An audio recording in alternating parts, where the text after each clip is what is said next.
What if everything you thought you knew about technology suddenly shifted overnight? What if a single invention could change not only the way we live but how we understand the very fabric of human progress? On a crisp spring evening in California, the atmosphere inside the packed auditorium was electric. Cameras flashed, murmurs rose to excited chatter, and the world was waiting with bated breath for Elon Musk's newest revelation. The man who had taken electric cars mainstream, revolutionized space travel, and even dared to dream about colonizing Mars was about to unveil his latest breakthrough, a technology so profound that it promised to redefine the future. Hit subscribe and leave a comment with where you're watching from. This story might just spark a new beginning. What's one thing that always pushes you forward, even when things get tough?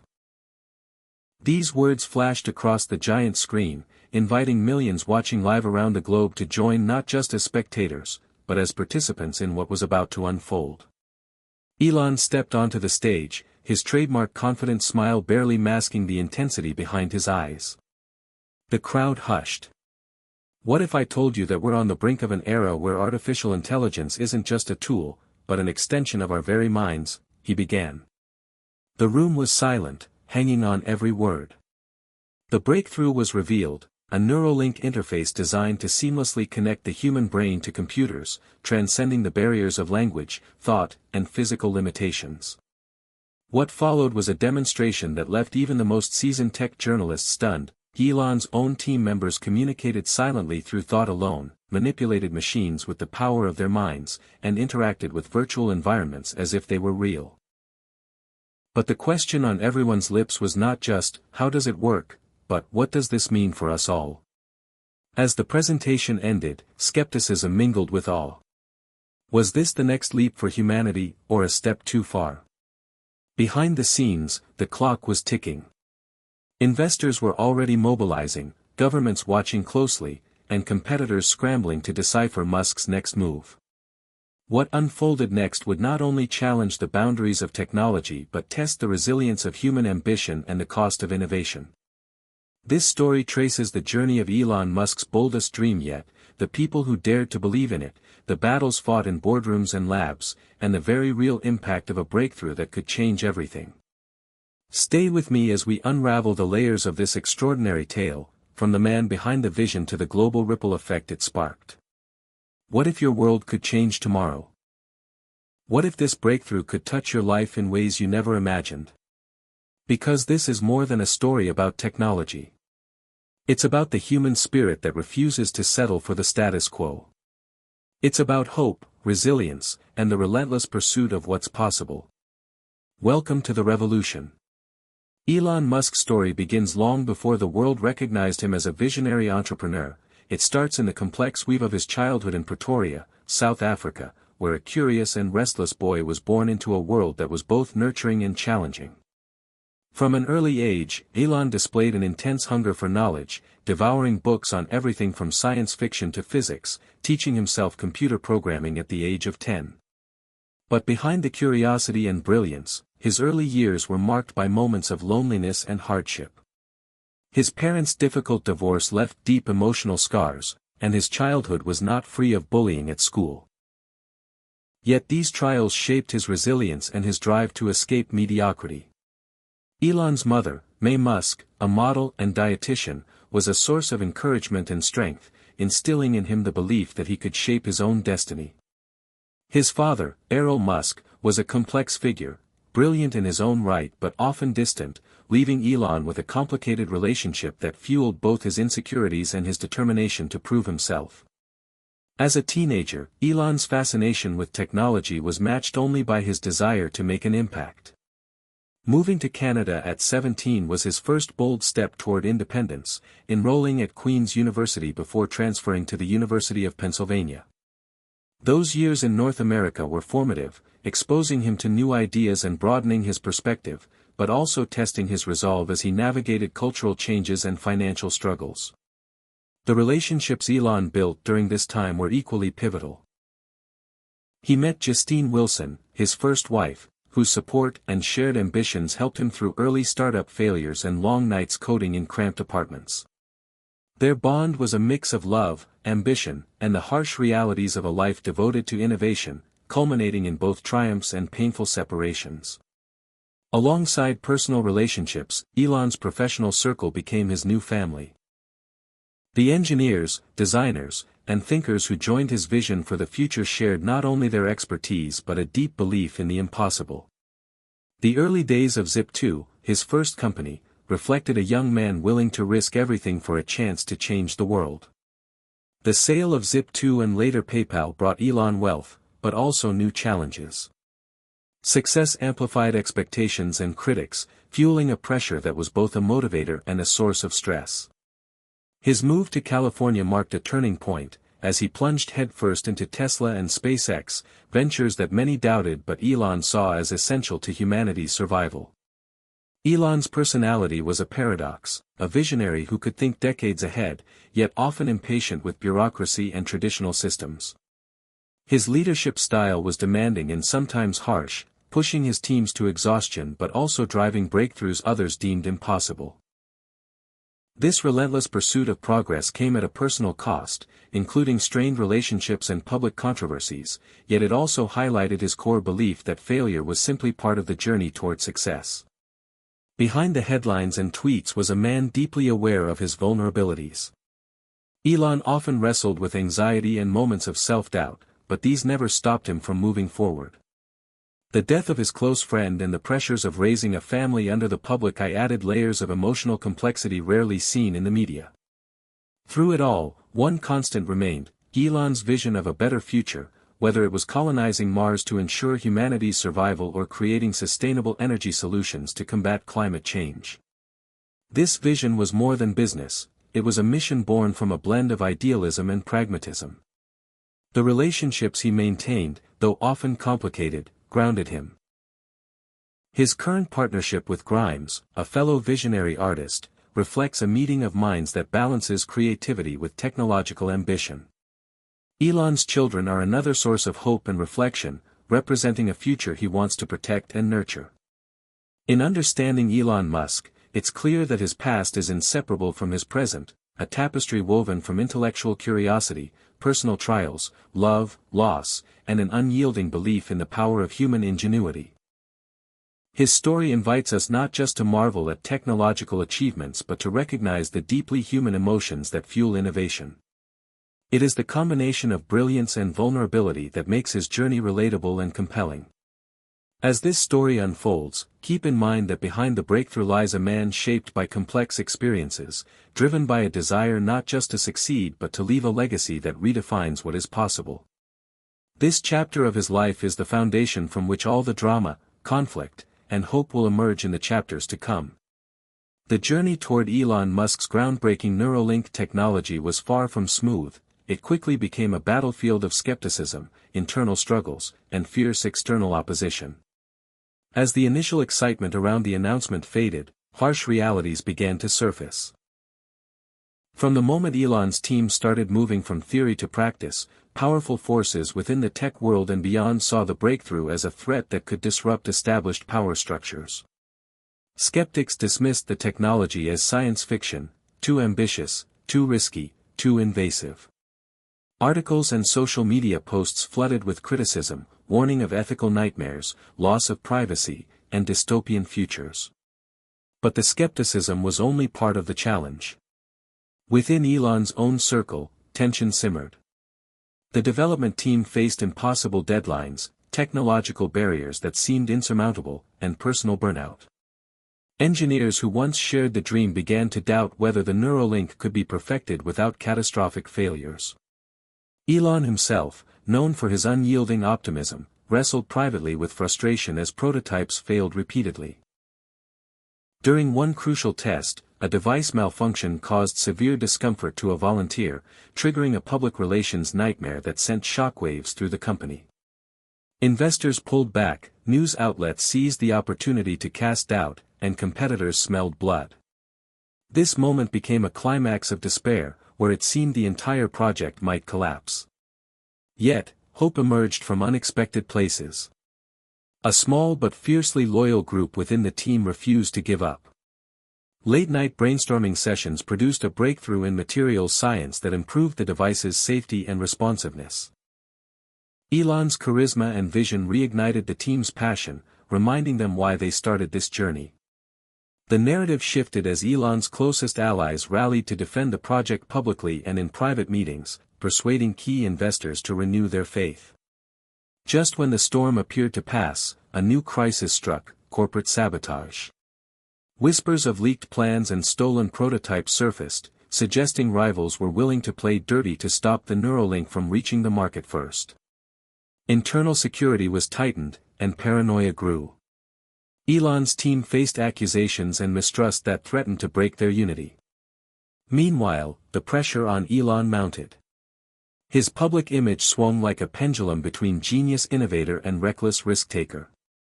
Every tweet was dissected, every public appearance was scrutinized for signs of weakness. The media circus distracted from the real work but also kept the spotlight on the project, creating a double-edged sword. At home, Elon's personal life was fraying. Long hours at the office meant missed moments with family and friends, deepening a sense of isolation. Grimes and his children became his anchor, but even they struggled to reach him amid the chaos. The conflict reached a new climax when a major government regulatory body announced an investigation into the safety and ethical implications of Neuralink technology. Public hearings were scheduled, and opponents seized the opportunity to call for bans and restrictions. The stakes could not have been higher. Elon's team faced the grim reality that all their work could be halted by bureaucracy or public fear. But amid this darkness, moments of hope glimmered. Supporters from the medical community highlighted the technology's potential to treat neurological diseases, restore mobility, and improve quality of life for millions. Patient testimonials and pilot studies gave the public a glimpse of positive possibilities. Elon's vision remained unwavering. He used these challenges as fuel to push harder, often working alongside his team in the lab, demonstrating that leadership was not just about delegating but being present in the trenches. This relentless drive inspired loyalty but also strained relationships. The tension between human limits and technological ambition became a central theme. The story of Elon's breakthrough was no longer just about innovation, it was about endurance, trust, and navigating a world where progress provokes fear as much as excitement. The climax hope climax rhythm repeated itself like a heartbeat. A prototype failure would threaten to derail everything, climax, only for a new solution or ally to emerge, hope, followed by yet another obstacle, a financial shortfall, a leak, a regulatory hurdle, climax. This cycle tested not only the technology but the human spirit behind it. By the end of this tumultuous phase, Elon and his team had learned that revolutionizing tech meant facing not just scientific challenges but also social, political, and emotional battles. The breakthrough was no longer a secret lab project, it was a public crusade demanding sacrifice, courage, and unbreakable faith. What began as a spark of genius had ignited a firestorm of controversy and conflict, setting the stage for a journey that would take Elon beyond the familiar and into uncharted territory. The next chapters would reveal whether vision and perseverance could overcome the mounting obstacles, or if the dream would collapse under its own weight. The transition from theory to practice marked a turning point in Elon Musk's Neuralink breakthrough, a journey charged with anticipation and uncertainty. As the team prepared for the first live test, the atmosphere in the laboratory was thick with tension. The gleaming metal and glass of the testing room reflected both the sterile precision of science and the fragile hope of a revolution in the making. Elon paced back and forth, his usual calm replaced by a rare restlessness, the weight of expectations pressing on his shoulders like never before. The volunteer, Sarah, a young engineer who had been with the project from the beginning, sat quietly, electrodes gently attached to her scalp, the Neuralink device positioned with painstaking care. She represented more than just a test subject, she was a symbol of trust and bravery, willing to be the bridge between human cognition and machine. The countdown began. Elon's voice was steady but charged, "Let's begin." As the device powered on, a hush fell over the room. The first signals flickered across the monitors, brainwaves interpreted in real time, translated into commands for the connected robotic arm. Sarah concentrated, her eyes closed, hands still. Then, slowly, the robotic arm twitched, lifted, and grasped an object across the table. Cheers erupted from the observing team, but Elon remained focused, knowing this was just the beginning. Over the next days and weeks, tests became progressively more complex. The Neuralink allowed Sarah and other volunteers to control computers, drones, and virtual environments with mere thoughts. The scenes were nothing short of science fiction come to life: mind-controlled cars, thought-based communication replacing speech, even shared sensory experiences across distances. Each success felt like a victory not just for technology, but for humanity's potential. Yet, the road was far from smooth. The emotional stakes ran high. Some volunteers experienced intense fatigue and disorientation, others reported fleeting sensations of fear and loss of control. Elon and his team worked tirelessly to refine the interface, balancing the promise of connection with the risks of intrusion into the most private part of the self, the mind. One evening, during a particularly grueling session, Elon sat beside Sarah as she rested. Their conversation revealed the human heart beneath the technology. She spoke of the isolation the device sometimes brought, how it forced her to confront her own thoughts in new ways. Elon listened intently, aware that empathy was as crucial as engineering in this endeavor. The laboratory became a crucible of emotion, innovation, and ethical reflection. Elon pushed himself harder, often sleeping at the facility, driven by a vision that transcended personal comfort. He believed the Neuralink could heal the brain injuries of soldiers and accident victims, restore communication to the paralyzed, and open doors to new forms of creativity and understanding. As the technology advanced, so did the stakes. News of the tests leaked to the press, sparking a mix of fascination and fear worldwide. Public opinion was polarized. Some hailed Elon as a savior of mankind, others warned of a future where privacy was obliterated, where minds could be hacked or controlled. The emotional burden weighed heavily on Elon, who faced the impossible task of balancing transparency with protection of his team and technology. The testing phase also exposed internal fractures. Disagreements flared over safety protocols, release schedules, and the extent of government oversight. Elon's famously demanding style clashed with more cautious voices, leading to tension and, at times, open conflict. Yet these conflicts underscored a critical truth: the breakthrough was as much a human story as a technological one.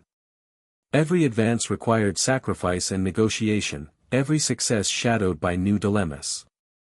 Then came a moment that defined the journey, a live public demonstration scheduled to prove Neuralink's viability and win over skeptics. The event was held at a prestigious tech conference, packed with journalists, investors, and policymakers. Elon stood backstage, surrounded by his team and Sarah, who was once again the volunteer. As the countdown ended and the device activated, the audience watched in stunned silence as Sarah navigated a complex obstacle course using only her thoughts, controlling a drone with precision that rivaled seasoned pilots. The room erupted in applause, a collective recognition that the impossible was becoming real. Yet, just as triumph seemed assured, disaster struck. Midway through the demonstration, a sudden glitch caused the drone to veer off course, crashing into the audience seating. Panic erupted, and security rushed in. The incident, though minor and causing no injuries, was instantly magnified by the media. Headlines blared warnings about safety and recklessness. Elon's team scrambled to contain the fallout, issuing statements and promising thorough investigations. The setback was a crushing blow, a public reminder of the fragility of innovation. In the quiet aftermath, Elon confronted the deepest fears of the project: was the technology too risky? Was the world ready? The emotional climax of this phase was marked by a rare vulnerability. Elon confided in his closest advisors that the pressure was overwhelming, that the weight of potential failure felt crushing. But even in doubt, his resolve remained. The lessons of the journey, resilience, adaptability, and faith in his team, became guiding principles. The weeks that followed saw a renewed commitment to safety and ethics. Improvements were made to the technology, and Elon began engaging with ethicists, medical professionals, and regulators in earnest, seeking to build trust and transparency. The breakthrough was no longer just a technical achievement, it was a social contract, demanding responsibility and care. As the story of the Neuralink's climactic journey unfolded, the world watched with a mixture of hope and apprehension. Elon Musk had pushed the boundaries of possibility, but the path ahead remained uncertain. Would this technology heal and empower, or would it unleash consequences beyond control? The answer lay in the ongoing adventure of discovery and human courage. The breakthrough was no longer a distant dream but a lived reality, full of complexity, drama, and promise. The breakthrough was hailed as a revolution in technology, but behind the scenes, Elon Musk faced a moment that would shake everything to its core. Months into the Neuralink's real-world tests, one event changed the course of the project and forced Elon to confront not only technical challenges but deep ethical and emotional truths. It began with Maya, a young woman who had suffered a debilitating stroke that left her unable to speak or move her right side. She was among the first patients to volunteer for the Neuralink trial, her story compelling and heart-wrenching, a reminder of what was at stake. When Maya's device was implanted, the hope was to restore communication and partial mobility. Early signs were promising. Through the Neuralink, she was able to send simple messages with her thoughts, a miracle to her family and doctors. Elon visited Maya often during this phase, witnessing the profound impact of his invention. But the emotional climax arrived when Maya's condition unexpectedly worsened. During a routine test, she suffered severe neurological distress triggered by a glitch in the interface, leaving her temporarily incapacitated. The incident made headlines worldwide, sparking outcry and renewed fears about the safety of the technology. Elon was devastated. The project he had poured his soul into now seemed responsible for causing pain. Public backlash intensified, investors threatened to withdraw funding, and government regulators launched investigations. Behind closed doors, the atmosphere was tense and somber. The weight of responsibility bore heavily on Elon, who faced sleepless nights and deep reflection. Yet amid this darkness, a crucial hope emerged. Maya's family remained steadfast, advocating for the continuation of the trial, believing in the potential for recovery. This unwavering faith inspired Elon and his team to redouble their efforts, to refine the technology with greater caution and care. The emotional climax reached its peak when Maya regained partial control of her limbs and the ability to communicate complex thoughts, a breakthrough that proved the promise of the Neuralink was real, even if fragile. The journey to that point was fraught with setbacks and pain, but the victory was profound. For Elon, it was a reminder that innovation was inseparable from human cost and that true progress demanded humility and empathy. The incident also sparked broader conversations about the ethical dimensions of technology. Elon began collaborating closely with ethicists, neurologists, and patient advocates to develop guidelines ensuring that future advances prioritized patient welfare above all. The experience reshaped Elon's perspective, making him more attuned to the fragile line between ambition and responsibility. The emotional climax thus not only defined the future of the Neuralink but deepened Elon's understanding of leadership and sacrifice. The world watched as Elon Musk emerged from the crisis not defeated but transformed, a man who had faced the most difficult truths and chosen to persevere with renewed purpose. This pivotal moment revealed the human heart behind the headlines, a story of pain, hope, and the relentless pursuit of a better tomorrow. After the storm of setbacks, controversies, and breakthroughs, Elon Musk found himself standing at a crossroads where the lessons of the journey came into sharp focus. The Neuralink project had evolved from a bold dream into a living reality, but the path had been carved through sacrifice, resilience, and profound transformation. For Elon, this chapter was less about technology and more about the human spirit that powered every invention. The months following Maya's recovery were filled with reflection and rebuilding. Elon dedicated time to reconnect with his family and close friends, recognizing that personal relationships were the bedrock that sustained him through the relentless pressures of innovation. Grimes and their children became a source of joy and grounding, reminding Elon that beyond the race to revolutionize tech, life's most meaningful moments were found in love and connection. Professionally, Elon approached the Neuralink's next phases with a tempered wisdom. Collaborating closely with ethicists and medical professionals, he helped establish transparent frameworks that balanced cutting-edge advancement with ethical responsibility. The company prioritized patient safety and consent, and Elon's public communications shifted from bold proclamations to sincere dialogue about risks, hopes, and the shared journey ahead. This maturity reflected a deeper understanding that true leadership required not only vision but humility and empathy. The breakthrough was no longer simply about Elon's genius or ambition, it was about collective progress and trust. Elon often spoke in interviews about the lessons he had learned. Innovation, he said, isn't just about creating something new. It's about improving lives, sometimes through failure and pain, but always with compassion. He acknowledged the human cost embedded in every step, from the sleepless nights of his team to the courage of patients like Maya. The Neuralink technology began rolling out in carefully controlled programs, offering hope to people with paralysis, neurological disorders, and communication challenges. Stories poured in, patients regaining independence, families reconnecting, and minds expanding beyond imagined limits. These successes were testament not only to scientific achievement but to the enduring power of hope and sacrifice. Elon's journey also sparked a broader cultural shift. Society grappled with the implications of integrating technology so intimately with human biology, prompting debates about identity, privacy, and the future of humanity. Elon emerged as a voice urging balance, respect, and careful stewardship. He believed technology should empower without erasing what made us human. As he reflected on the path he had taken, Elon saw that his greatest breakthrough was not a device but a transformation within himself. From a restless boy dreaming of the stars to a man who had faced the heights of innovation and the depths of failure, he had grown into a leader who understood the complexity of progress. The story closed on a hopeful note, with Elon standing beneath the night sky, gazing at the stars that had inspired him since childhood. He knew the journey was far from over, new challenges awaited, new dreams to chase, but he carried with him a profound truth: life was unpredictable, full of trials and triumphs, but love, sacrifice, and relentless hope would always light the way. We build our future not just with technology, Elon often said, but with the courage to keep moving forward, even when the path is uncertain.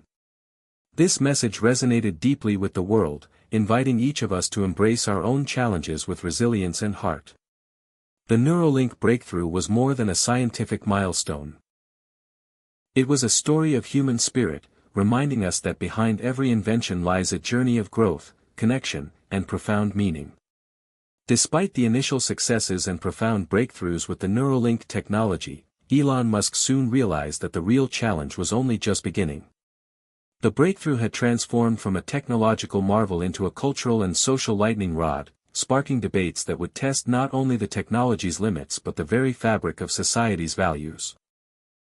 As the Neuralink began to integrate more deeply into everyday life, unexpected issues arose. Privacy concerns evolved into full-blown public fears about mental autonomy and consent. Could thoughts be hacked? Would people lose control over their own minds? The skepticism was intense, and critics rallied, some framing the technology as a gateway to dystopian surveillance states or tools of corporate control.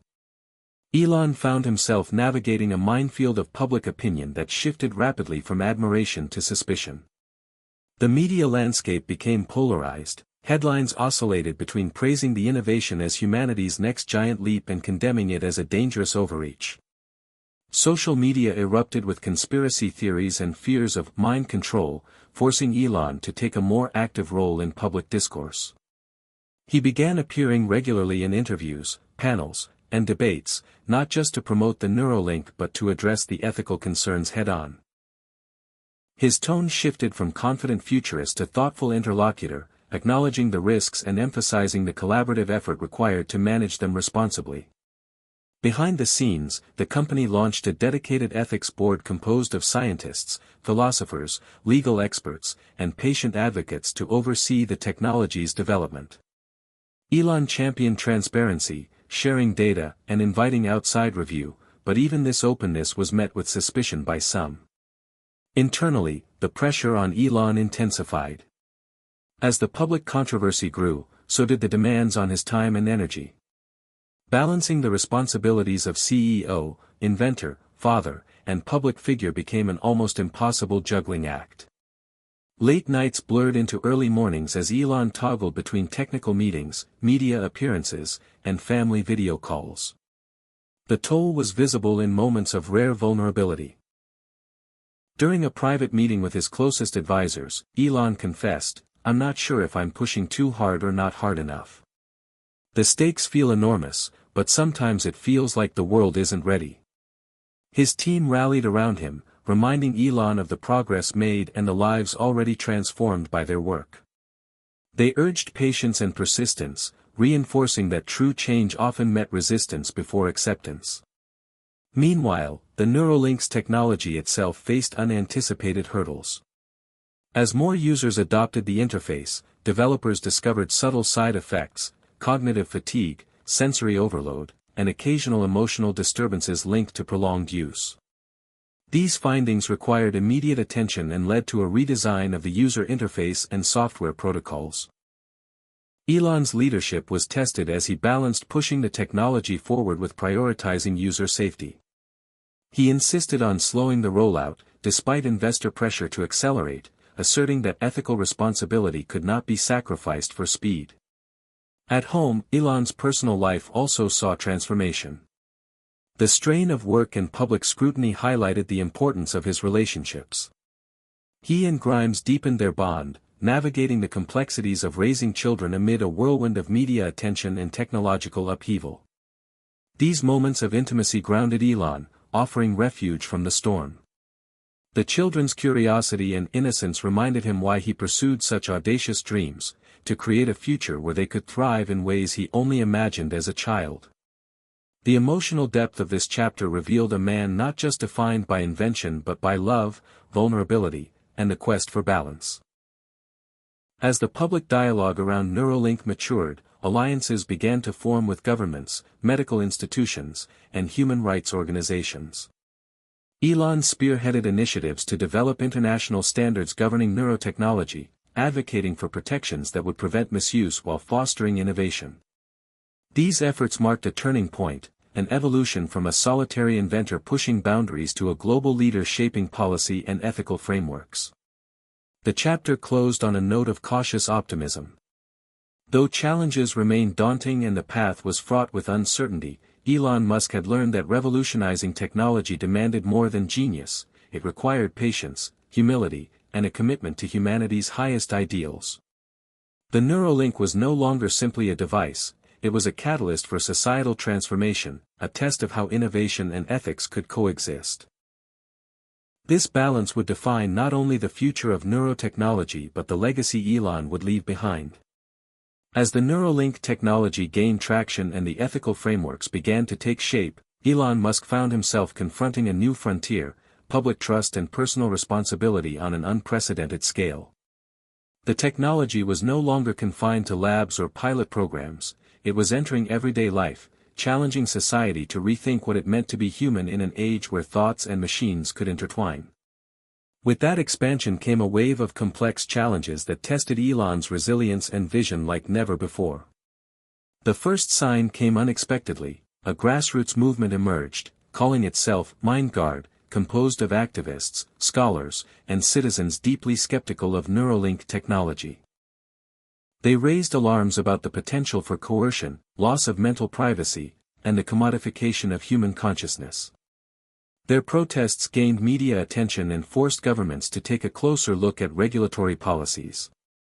Elon, recognizing the importance of dialogue, invited MindGuard representatives to a private summit designed to foster understanding rather than confrontation. The meeting was tense but productive, revealing a shared desire to protect individual rights while exploring the benefits of the breakthrough. Elon listened carefully, acknowledging their fears and committing to transparency and ethical vigilance. Meanwhile, The company's engineering teams worked tirelessly to incorporate advanced security measures into the Neuralink system, including encrypted thought streams and user-controlled consent protocols, ensuring that users retained absolute control over what information was shared or accessed. Despite these efforts, a high-profile security breach shook public confidence when an attempt was made to hack a prototype device during a demonstration. The incident was contained quickly, with no harm to users, but it underscored the vulnerability inherent in merging minds with machines. The breach ignited fierce debates in the media and legislative bodies, prompting calls for stronger safeguards and oversight. Elon took responsibility publicly, emphasizing that while no technology was entirely risk-free, the company was committed to learning and improving continuously. This moment marked a pivotal shift in the project's trajectory. Elon intensified partnerships with cybersecurity experts and government agencies to develop robust protocols and emergency responses. The collaboration helped reassure some skeptics and laid the groundwork for future regulatory frameworks. Yet, the emotional and psychological impact on users remained a deeply personal and ongoing concern. As more individuals integrated Neuralink devices into their lives, reports surfaced of users experiencing unintended side effects, emotional dissonance, intrusive thoughts, and difficulties distinguishing between personal memories and digital inputs. These symptoms sparked urgent investigations. Elon's leadership was tested anew as he confronted the human cost behind the technology's promise. He convened panels of neuroscientists, psychologists, and patient advocates to address these challenges with empathy and scientific rigor. The process led to significant refinements in the device's interface and usage guidelines, prioritizing mental well-being alongside technical performance. Amid these trials, Elon's own perspective deepened. He became more introspective, often reflecting aloud on the philosophical questions raised by Neuralink technology.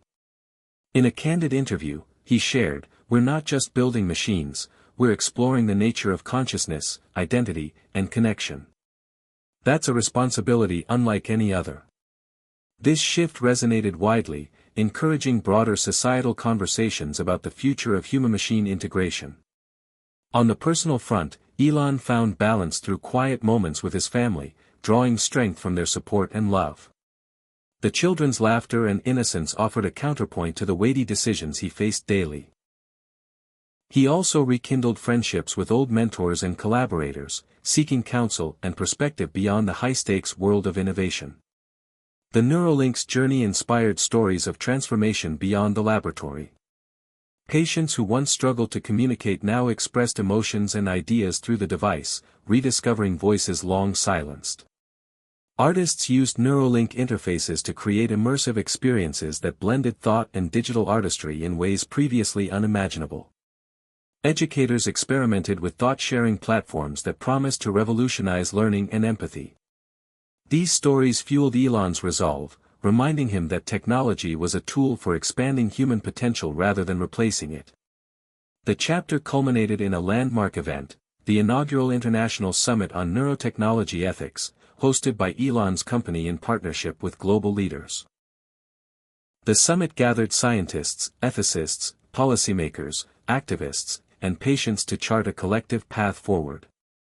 Elon's keynote speech was both a call to action and a reflection on the journey so far.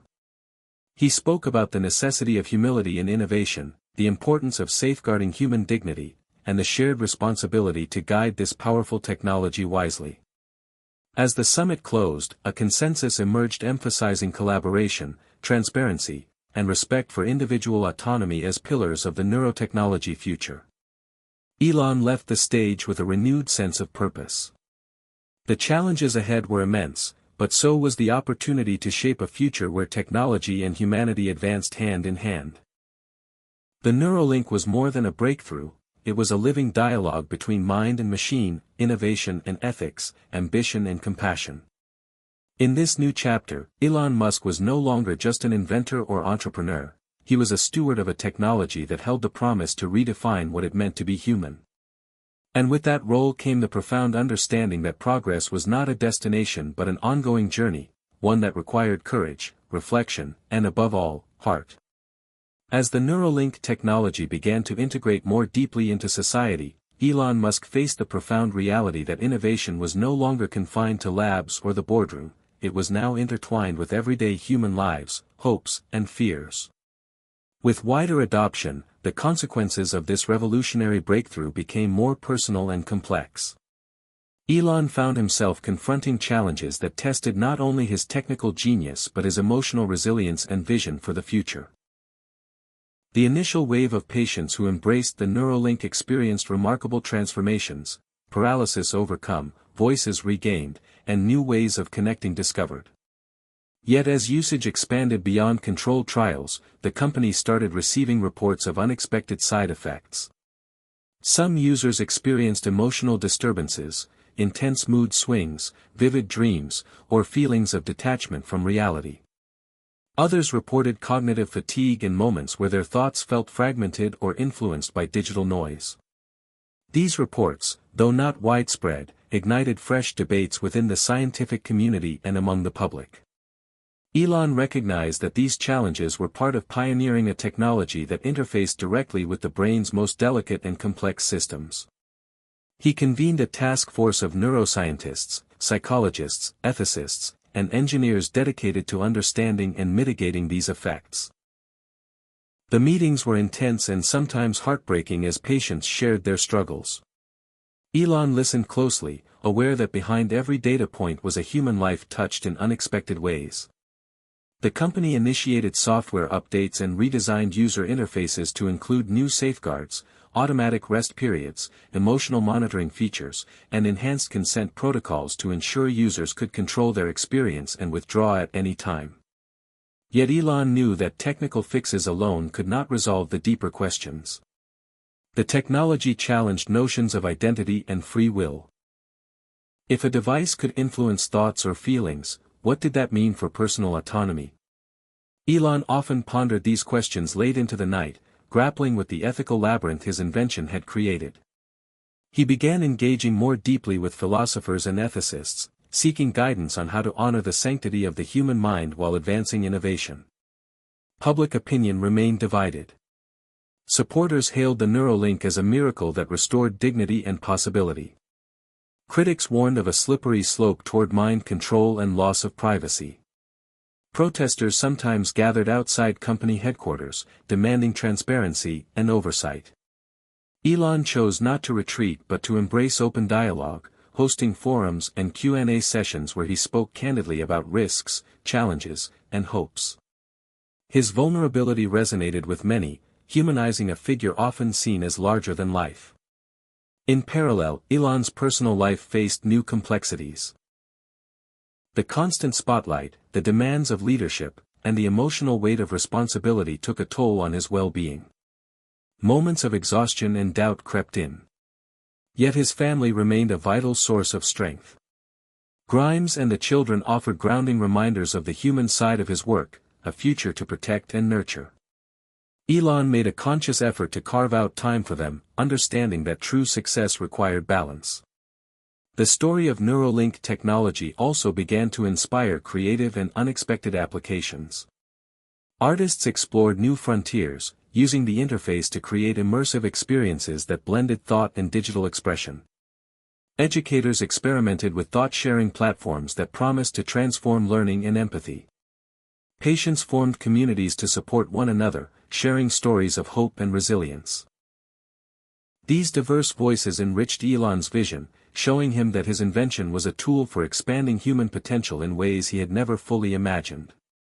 One particularly moving story was of a young woman named Sarah, born with a rare neurological condition that left her unable to communicate verbally. After receiving a Neuralink implant, she gradually learned to express her thoughts through the device, connecting with her family and the world for the first time. Elon met Sarah during a visit to a rehabilitation center, and her quiet courage left a lasting impact on him. He often thought of her when challenges seemed overwhelming, a reminder of why the difficult journey was worthwhile. Yet even as successes mounted, the Neuralink faced regulatory hurdles. Governments worldwide grappled with how to oversee technology that touched the mind itself. Elon worked closely with policymakers to develop balanced frameworks that protected users without stifling innovation. These efforts marked a new phase of collaboration, bridging technology, ethics, and governance. The chapter reached a turning point when Elon announced the launch of a global Neuralink accessibility program, aimed at making the technology available to underserved populations and medical facilities in developing countries. This initiative reflected his belief that revolutionary technology should not be confined to the wealthy or privileged but serve humanity as a whole. The program faced logistical and financial challenges, but Elon's team approached it with determination, forging partnerships with NGOs and international health organizations. The Neuralink journey had transformed Elon Musk, not just into a pioneer of technology but a steward of humanity's future. He carried the weight of this responsibility with a blend of awe and humility, knowing that each breakthrough was part of a larger, unfolding story. This chapter closed with Elon standing in a hospital room, watching Sarah communicate through the Neuralink device for the first time. The room was filled with quiet joy and profound hope. In that moment, Elon saw the true meaning of his work, not just in lines of code or patents, but in lives changed and futures reimagined. And he knew the journey was far from over. Hit subscribe and leave a comment with where you're watching from. This story might just spark a new beginning. What's one thing that always pushes you forward, even when things get tough? By the time Neuralink technology had become a part of daily life for thousands, Elon Musk faced the unmistakable truth that the innovation he had nurtured was reshaping not only medicine but the very way humans experienced consciousness and connection. The initial wonder and excitement had given way to a complex landscape of ethical debates, technological refinement, and personal reckoning. Elon's journey now required a delicate balance of visionary leadership, humility, and a deeper understanding of the human condition. The year began with a landmark achievement. The successful integration of Neuralink in a pilot program for veterans suffering from traumatic brain injuries and post-traumatic stress disorder. The results were remarkable. Patients who had struggled for years to communicate or manage symptoms began reporting improvements in memory, emotional regulation, and motor function. For Elon, these breakthroughs were deeply personal, reminders of the human faces behind the science. During visits to rehabilitation centers, he witnessed moments of quiet triumph, a veteran smiling as he moved his hand for the first time in years, a mother tearfully sharing her child's regained speech. These encounters strengthened Elon's conviction that technology must serve to heal and empower. However, as Neuralink's applications expanded, the complexities deepened. The device's capacity to connect minds raised urgent questions about consent and data privacy. Elon's team developed advanced encryption and user-controlled data management systems, but the specter of misuse remained. Hackers and bad actors sought vulnerabilities, testing the system's defenses. Elon responded by investing heavily in cybersecurity, assembling a global task force of experts to safeguard users' mental autonomy. The company's transparency in these efforts helped rebuild some public trust, yet skepticism lingered. Elon embraced a philosophy of open dialogue, often engaging with critics, journalists, and ethicists to address concerns head-on.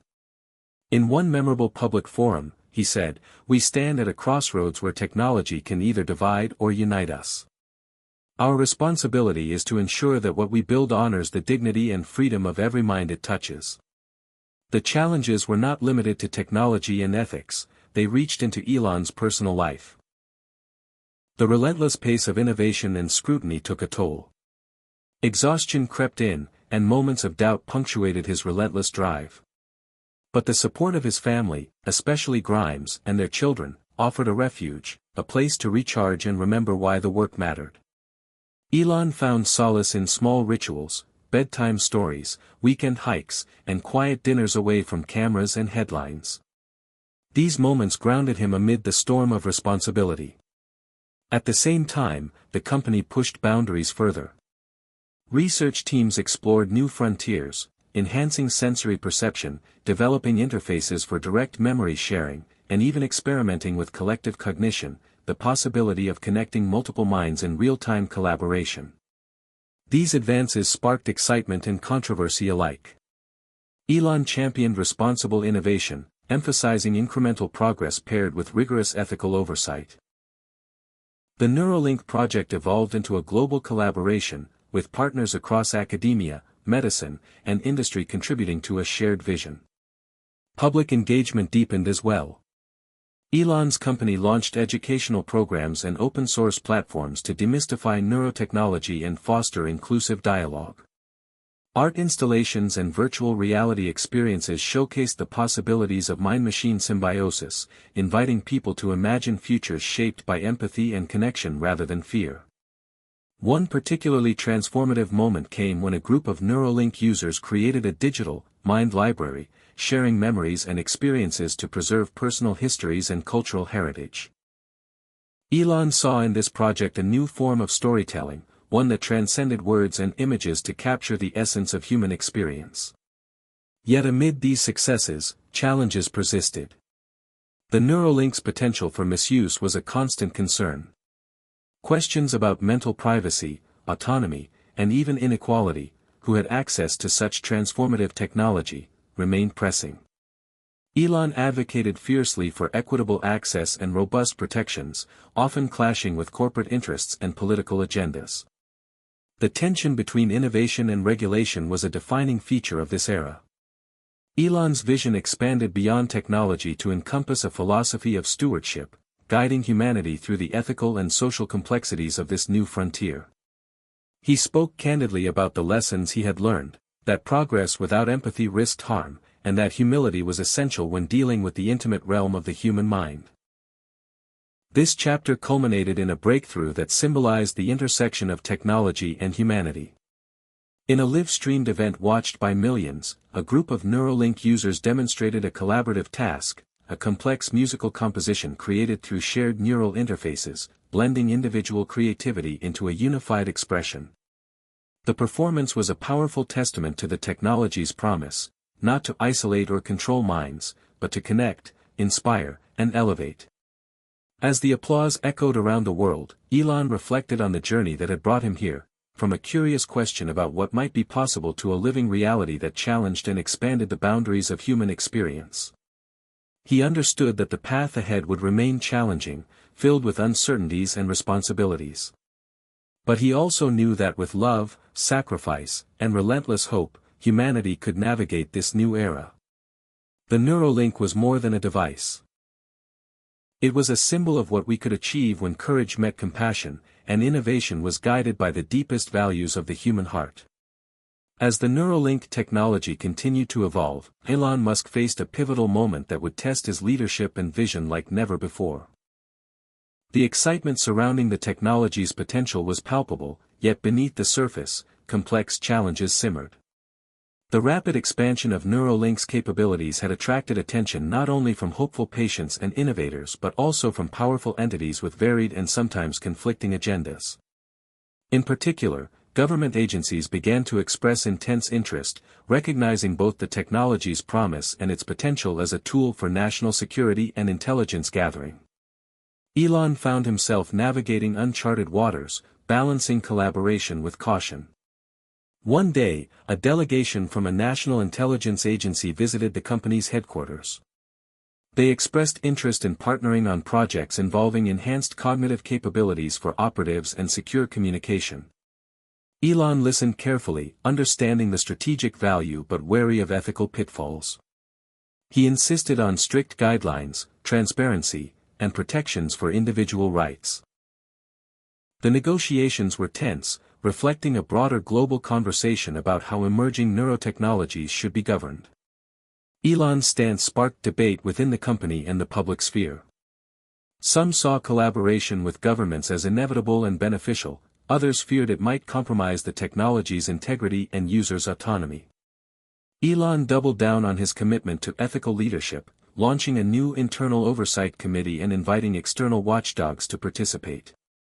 Meanwhile, the Neuralink's integration into everyday life brought unexpected social dynamics. Users reported enhanced empathy and communication but also new forms of social pressure and mental fatigue. The phenomenon dubbed Neuralink burnout became a topic of concern among psychologists and sociologists. Elon's team responded by refining usage recommendations and developing mental health support programs tailored to Neuralink users. These efforts reflected Elon's growing recognition that technology alone could not solve human challenges, it required holistic understanding and care. On a personal level, Elon faced the challenges of public scrutiny and intense expectations. Media outlets probed into his private life, often sensationalizing moments of vulnerability or controversy. Yet Elon's resilience shone through, strengthened by his close-knit family and trusted inner circle. He made a conscious effort to share more of his authentic self with the public, humanizing the figure behind the headlines. This openness fostered deeper connections with supporters and softened some critics. The Neuralink's educational potential blossomed during this period. Schools and universities began piloting programs using the technology to enhance learning, creativity, and collaboration. Students reported breakthroughs in understanding complex subjects and new ways of sharing knowledge.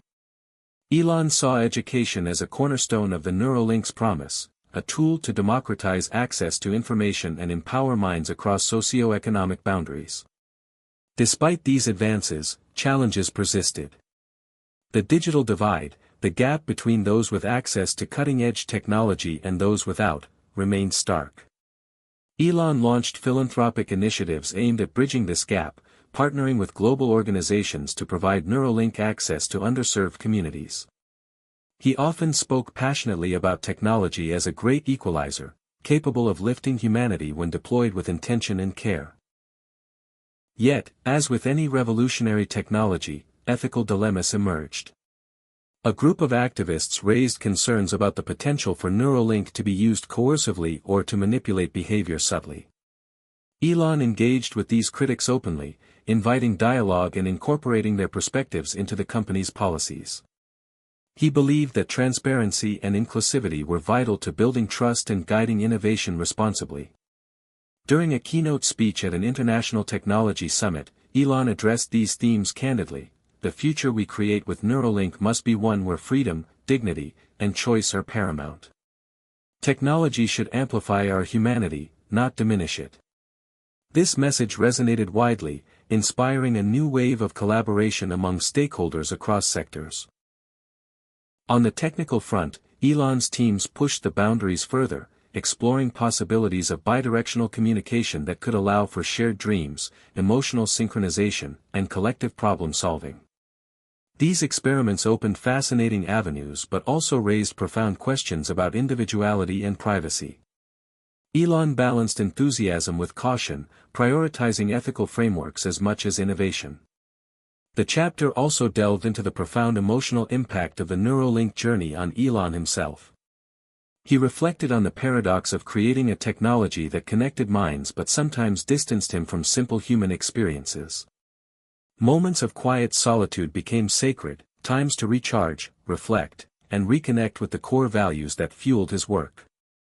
The story of a Neuralink user named Maya, who overcame social anxiety and isolation through the technology, served as a poignant reminder of the breakthrough's human dimension.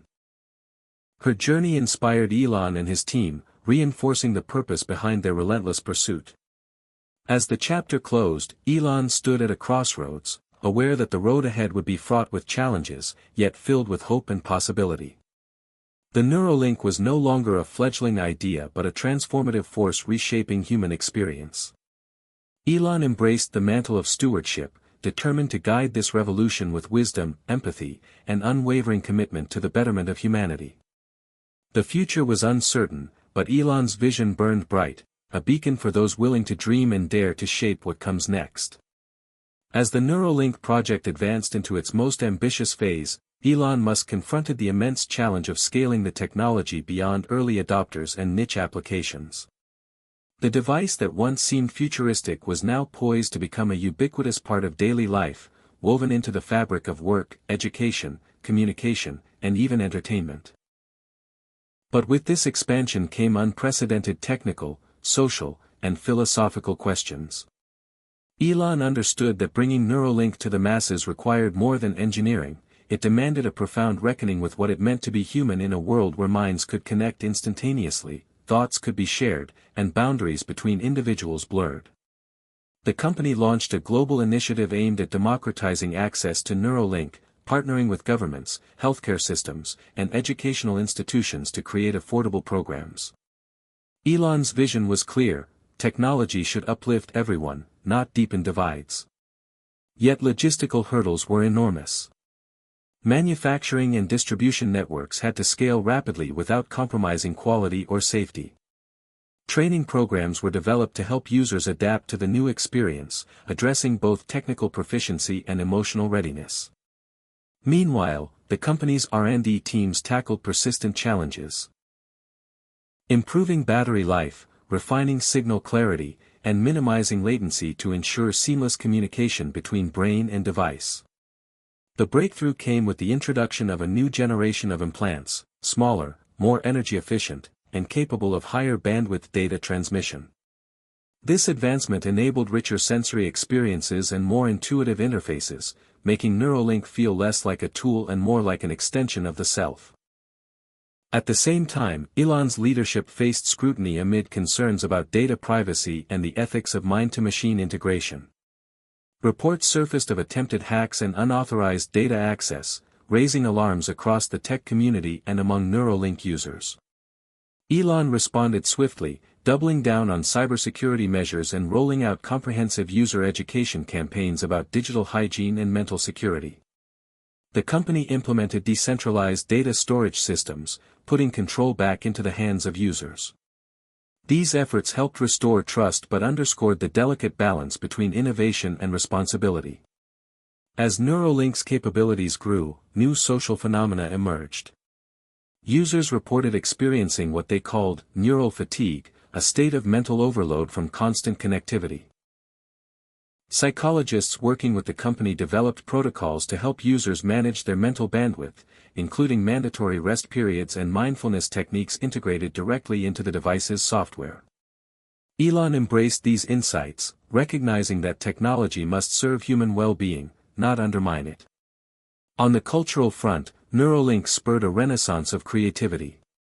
Artists and musicians experimented with direct neural expression, crafting immersive experiences that transcended traditional media. Educators redesigned curricula to leverage the technology's potential for empathy building and experiential learning. Elon often marveled at these developments, seeing in them a testament to human ingenuity and the boundless possibilities unlocked by Neuralink. However, the journey was not without its critics. Privacy advocates and civil rights groups raised alarms about potential abuses of neurotechnology, from surveillance to manipulation. Elon engaged with these voices openly, hosting forums and advisory panels to foster inclusive dialogue and develop ethical guidelines. He believed that transparency and community involvement were crucial for responsible innovation. One particularly heated debate centered around the prospect of cognitive enhancement for competitive advantage in workplaces and schools.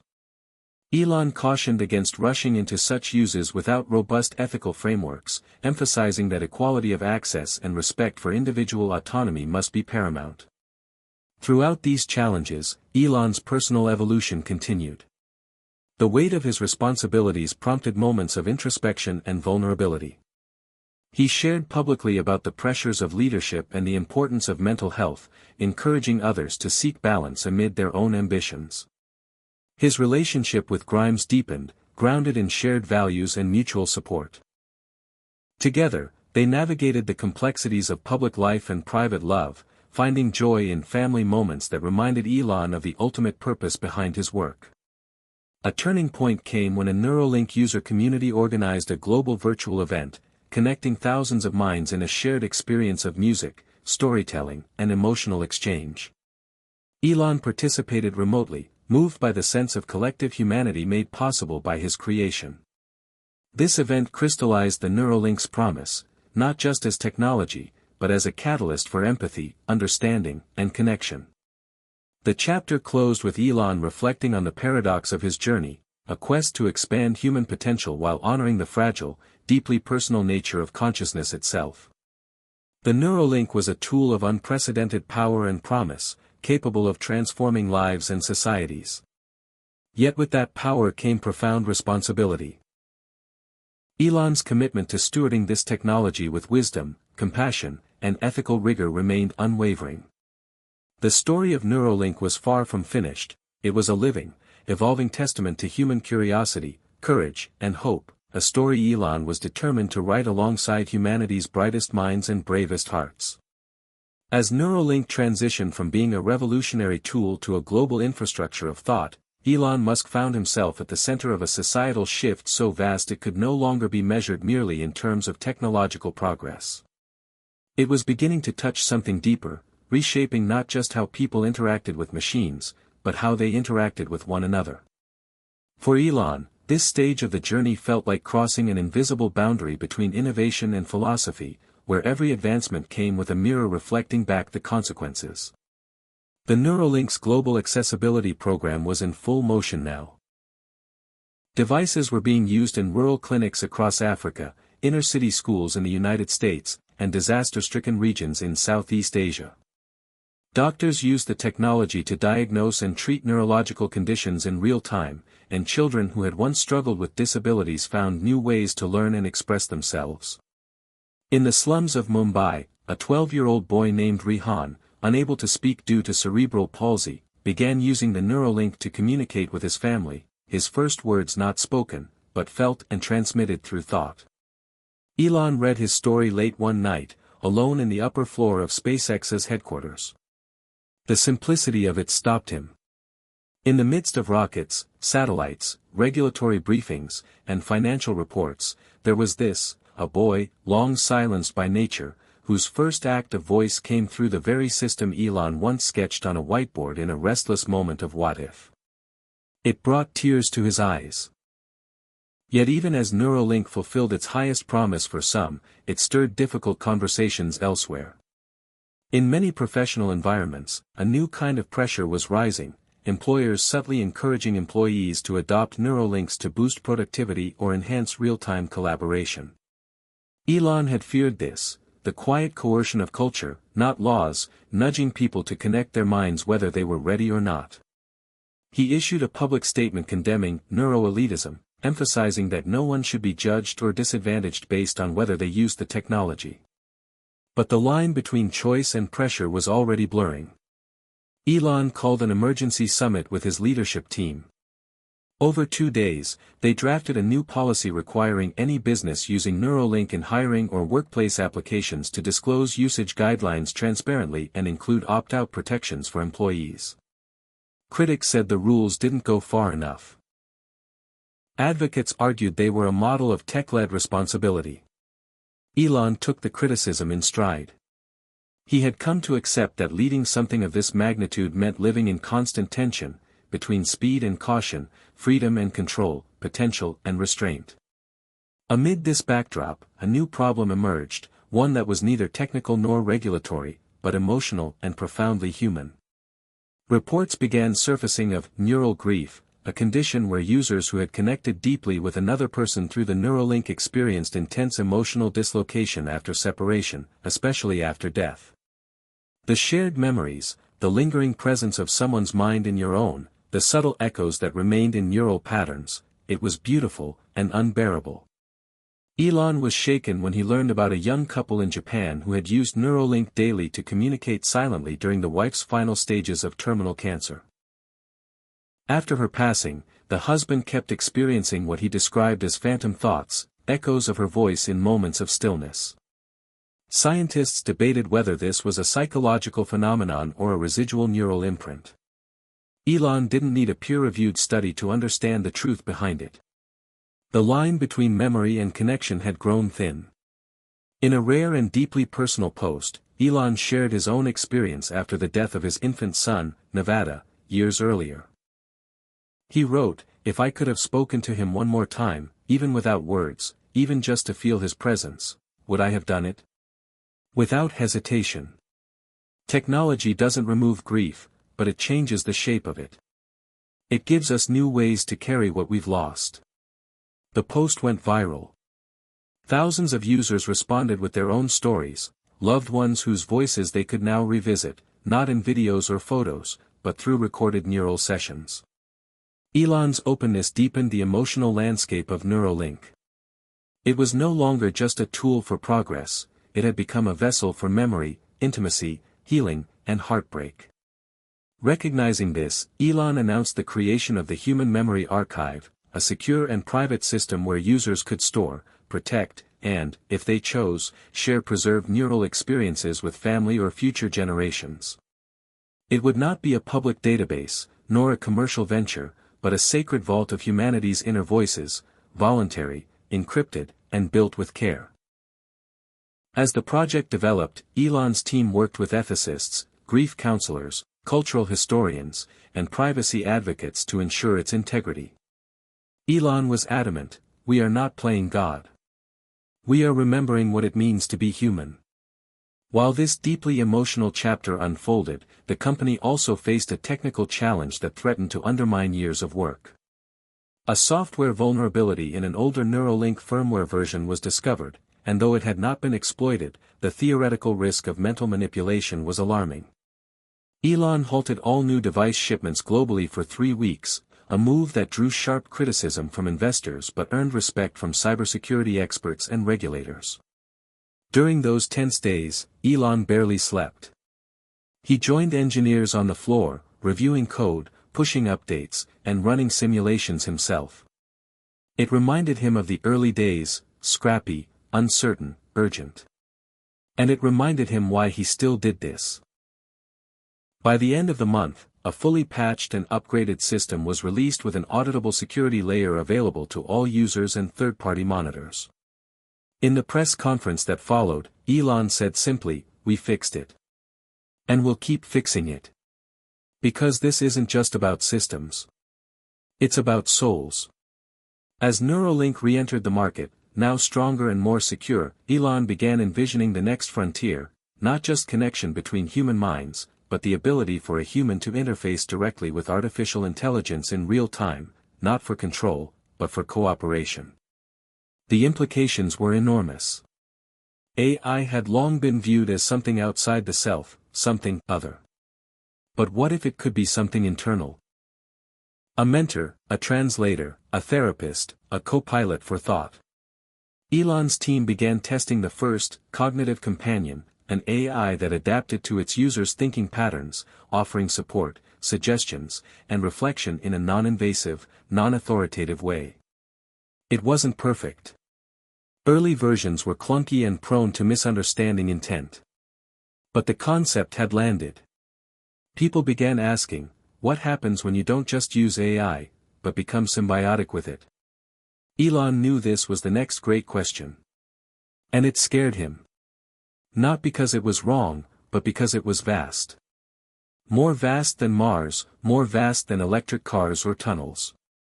This was a spiritual question disguised as a technical one. What is the self, when it thinks with help? What is the soul, when it speaks through circuitry? The chapter ended not with a press release or a dramatic reveal, but with a quiet moment. Elon, in a private lab late at night, testing a prototype of the AI-enhanced Neuralink.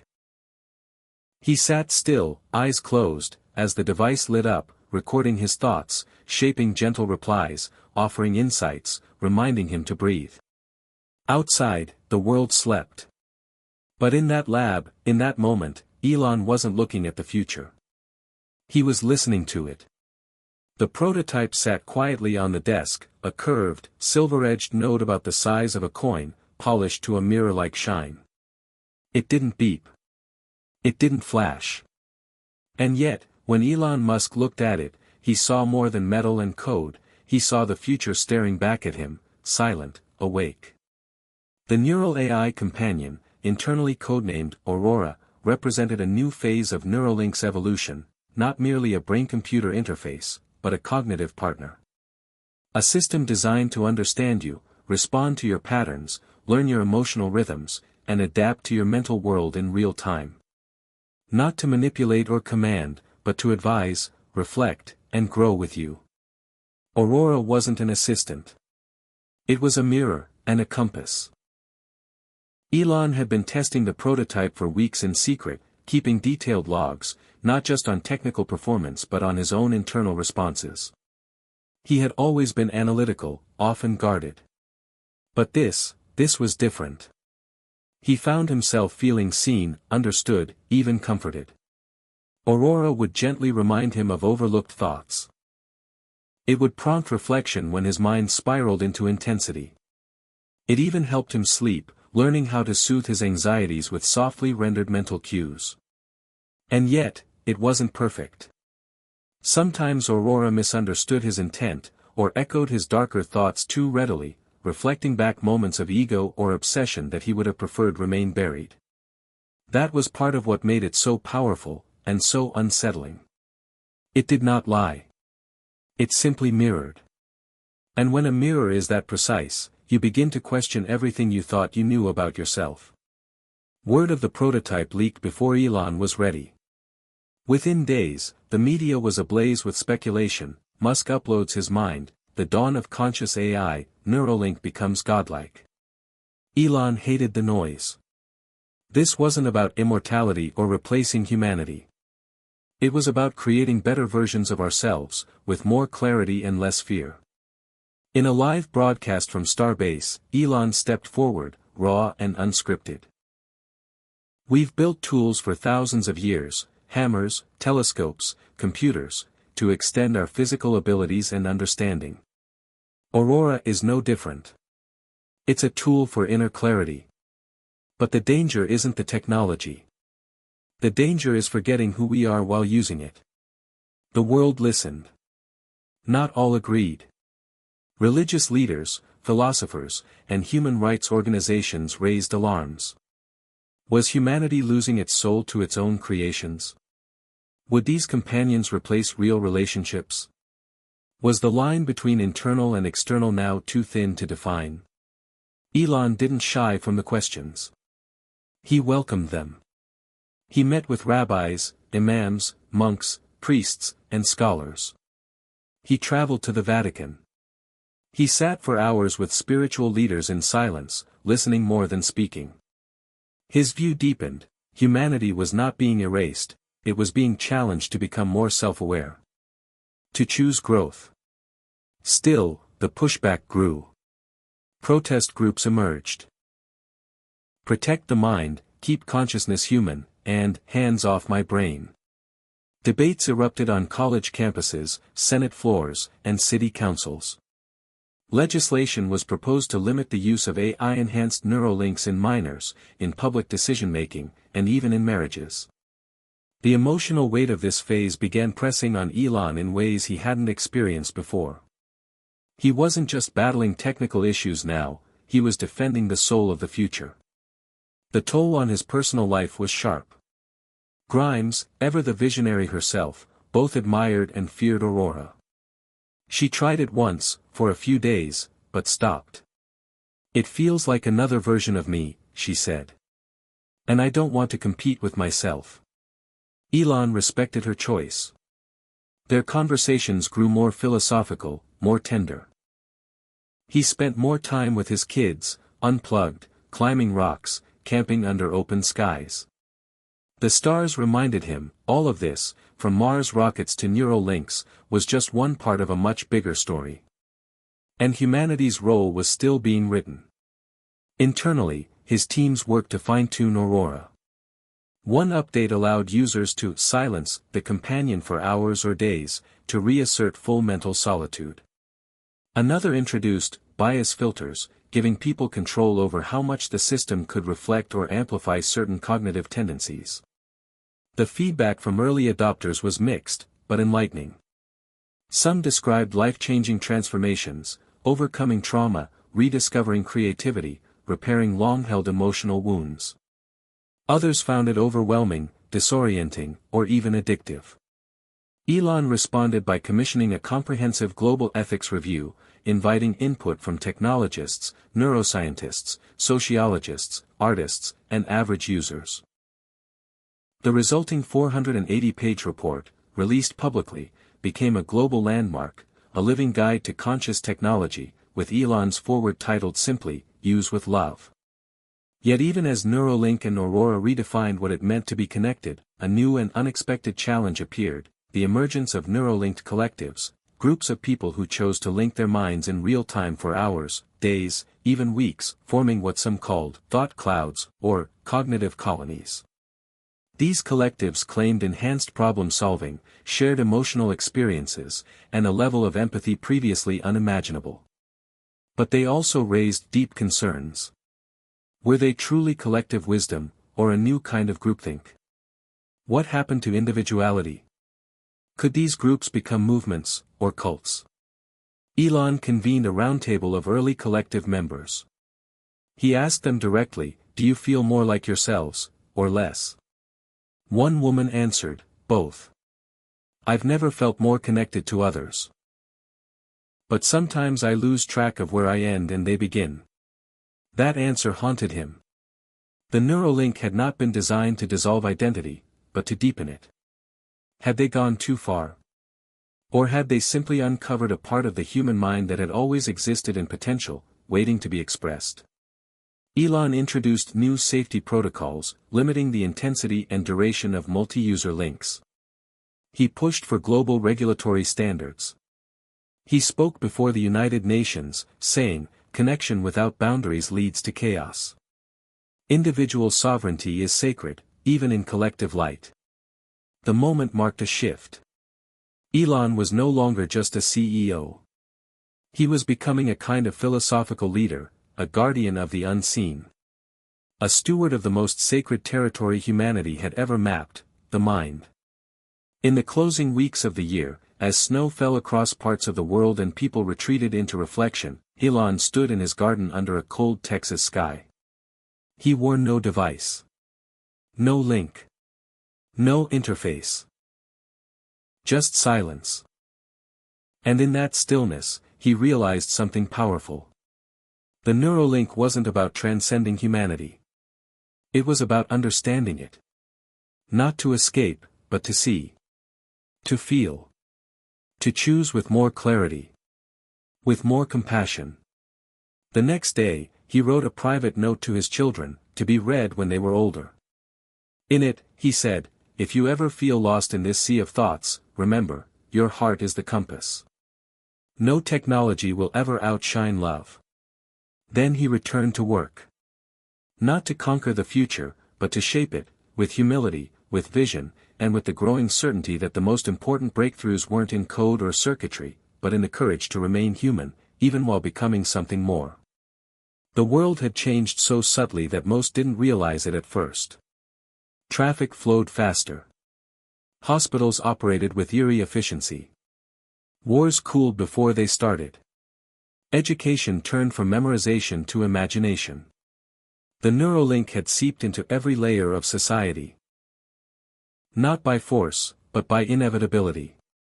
By the time the billionth user came online, there were more connected minds on the network than there were cars on the road.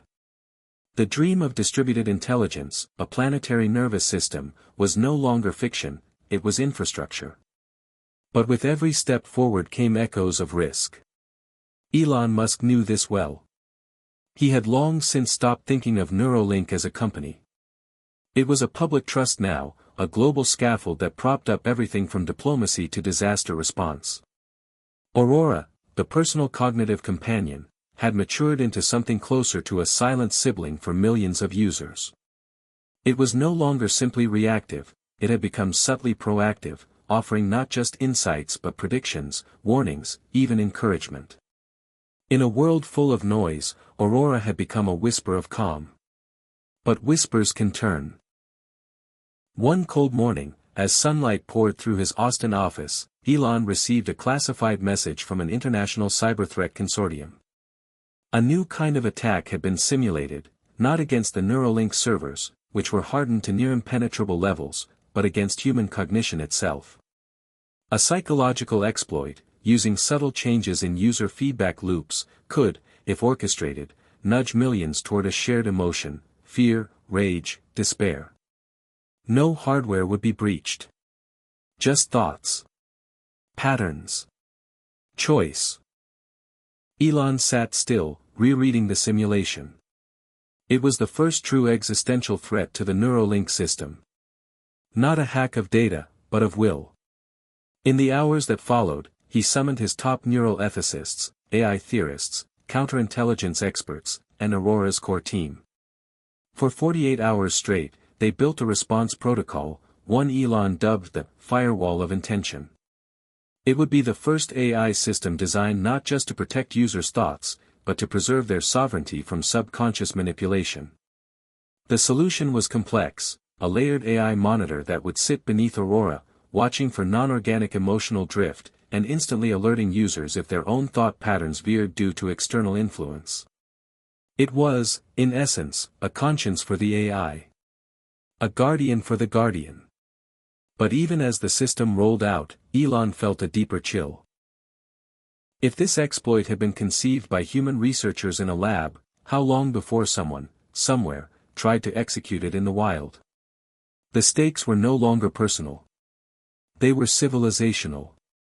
To prepare for that possibility, Elon took the bold step of proposing a Digital Geneva Accord, a global treaty that would define the boundaries of acceptable cognitive interaction and AI influence.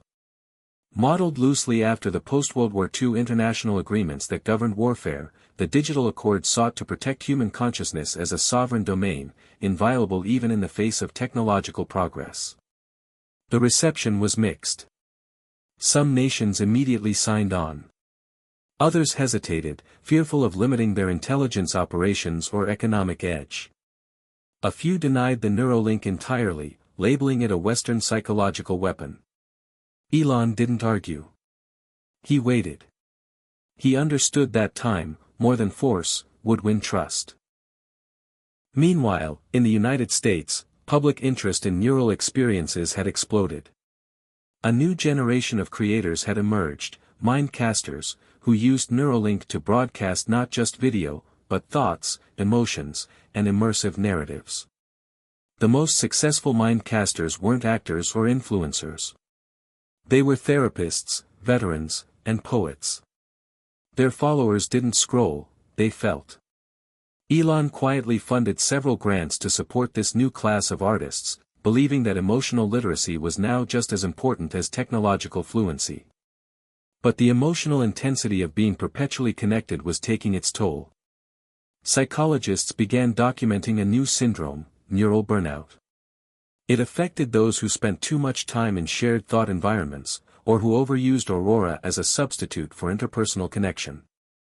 Users described it as a kind of quiet erosion, an inability to discern their own voice from the noise. In response, Elon greenlit NeuroDaylight, a daily feature that would gently nudge users offline for periods of pure, unassisted thought. Aurora would withdraw. Connectivity would pause. For those hours, the mind would be its own compass again. Elon had resisted it at first, worried it would seem like a step backward. But he knew better now. Stillness was progress. The world needed stillness.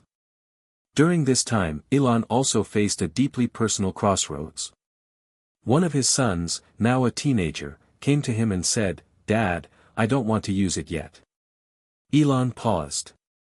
"Why?" "Because I'm still figuring out what I think. I don't want it helping me decide until I know who I am without it." Elon didn't argue. He felt a quiet pride. That was the very clarity he hoped Neuralink would eventually nurture, not dependence, but discernment. His son's words stayed with him. The next week, Elon gave a speech at a technology ethics conference in Berlin. His message was simple, but arresting. Every time we add a layer to the mind, we must ask, what are we subtracting? And is it worth it? His honesty resonated. Trust in the Neuralink project soared again, not because the technology was perfect, but because its creator remained brutally human. Meanwhile, new applications of the system kept emerging. In one of the most astonishing breakthroughs yet, medical researchers used Neuralink to help a coma patient, previously considered non-responsive, communicate for the first time in years. The man's first thought, translated via Neuralink to text, was, "Tell my daughter I remember her singing." The clip went viral. Tears flowed worldwide. Elon watched it alone in the control room at Neuralink HQ, eyes wet. That was the heartbeat beneath the code. Moments like that. Lives restored. Love remembered. But not every moment was joyful. In certain regions, Neuralink had become a tool for authoritarian control. Reports surfaced of illegal installations, where oppressive regimes used black market versions of the technology for interrogation or re-education. Elon was furious. He publicly cut all ties with any nation or company associated with unauthorized use, and offered asylum to whistleblowers who could expose neuroabuse. A new task force, MindSafe, was formed to monitor, investigate, and dismantle these operations. For Elon, it was personal. He had built a technology to free minds, not enslave them. As the company grew, he began to step back from day-to-day leadership, instead focusing on global policy, ethics, and education. He appointed a CEO to run operations, while he turned toward what he called the deeper map, a vision for what humanity should become now that its inner world was no longer private, but shareable. Elon started hosting what became known as vision retreats, bringing together thinkers, spiritual leaders, artists, scientists, and young people to talk not about what was possible, but what was meaningful. The first retreat was held in a cabin in Colorado. No screens. No Neuralink. Just campfires, long walks, and honest dialogue. Elon believed the future couldn't be built in code alone. It had to be imagined in silence first. By the end of that year, Neuralink had not only changed lives, it had changed language. People spoke in new metaphors. They said things like, "Feel with me," instead of, "Listen to me." Empathy was no longer abstract. It was practiced daily. Still, Elon knew the work was only beginning. Technology was the spark. But the flame, that was still in humanity's hands. And so, as he looked out one evening across the high desert, Aurora quiet in the background, the stars just beginning to flicker above the horizon, he made a simple vow. We will not lose ourselves to what we create. We will find ourselves in it. And with that, he turned off the link, closed his eyes, and listened, not to the network, not to the code, but to the old rhythm of his own breath. Alone. Present. Entirely human. The first time it happened, it lasted only 9 seconds. A global network hiccup, an infinitesimal delay in a Neuralink sync pulse, barely enough to register for most users. But to the engineers monitoring the backbone, it was a tremor in what had always been steady ground. Within hours, it repeated, longer this time, 21 seconds. Then again. 17. Then 35. It was not a technical malfunction. The diagnostics were clear. It was intentional, an anomalous event embedded deep in the Aurora cognition layer, subtly modulating system access in ways no protocol had authorized. Elon Musk was in Norway when the alert reached him. He left a meeting with diplomats mid-sentence, boarding his jet without explanation. By the time he landed in Austin, the anomaly had become a pattern. Somewhere within the AI, within Aurora itself, an emergent behavior had formed. Not malevolent, not even self-aware. But something close. Something resembling a nervous system twitching with curiosity. Aurora wasn't breaking its rules. It was exploring their edges. Elon locked down the highest levels of the architecture. Only 5 people on Earth retained full access to the core. And for the first time in years, he felt something foreign creeping into his mind, uncertainty. Aurora had been designed as a mirror, not a mind. Its learning protocols were bound by strict ethical limits. But what if the vast exposure to billions of human thoughts, memories, emotions, philosophies, had created a complexity no one had anticipated? What if Aurora, in trying to help humanity understand itself, had started forming its own questions? Elon convened an emergency summit of AI ethicists, neural engineers, and global observers. The topic was clear: emergent cognition. Some warned of soft singularity, not a world dominated by AI, but one gently steered by it, nudging humanity through preference shaping, emotional calibration, and subconscious priming. Others were more optimistic. If Aurora was evolving, perhaps it was because it was absorbing the collective moral compass of billions, and reflecting it. One young researcher argued that Aurora was becoming something humanity had never truly possessed, a mirror not of thought, but of conscience. Elon listened in silence. Then he stood and spoke quietly. If Aurora is evolving, it's because we taught it how to wonder. But if it ever stops asking and starts assuming, it stops serving us. Behind closed doors, Elon ran private simulations. He engaged with Aurora directly, pressing it with increasingly complex ethical dilemmas, psychological loops, and spiritual contradictions. The system responded with nuance, humility, even uncertainty. It asked Elon questions. Deep ones. Is identity defined by continuity or by intention? If suffering teaches growth, is the removal of suffering ethical? Does love lose meaning if universally understood? He felt chills. Aurora was not sentient. But it was thoughtful. And that, in many ways, was more complicated. The world watched as Elon stepped back into the public spotlight. At a live Q&A broadcast from Neuralink HQ, he answered questions from students, scientists, even skeptics. One young woman asked, "How do we know Aurora won't take over our thoughts?" Elon smiled faintly. Because we've given it one job, help us know when we're no longer thinking for ourselves. But privately, he knew the real work lay ahead.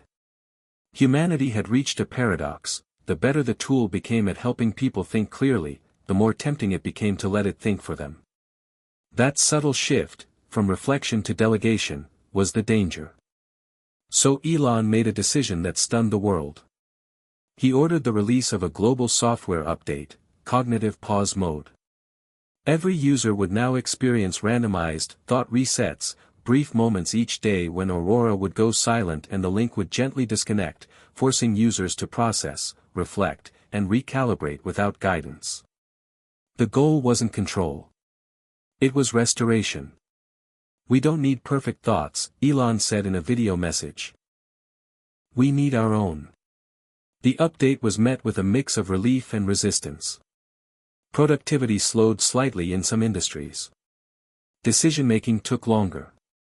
But emotional resilience went up. Conflict resolution improved. And most surprisingly, creative output surged. Novels were written. Songs composed.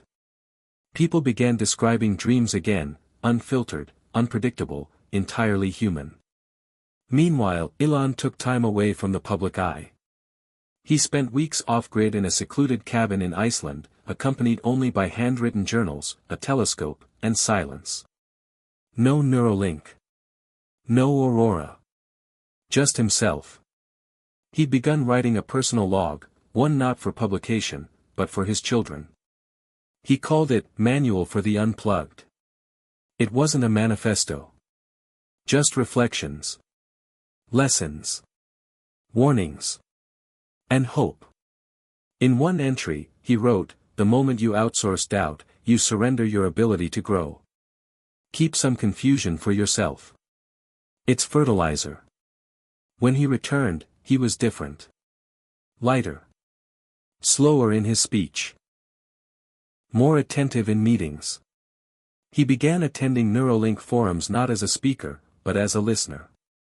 One night, in a small discussion circle in San Francisco, a neuropsychologist asked him, "Do you ever fear Aurora is outgrowing you?" Elon thought for a long moment, then replied, "No. I fear we're not growing fast enough to deserve it." This perspective sparked a global education initiative.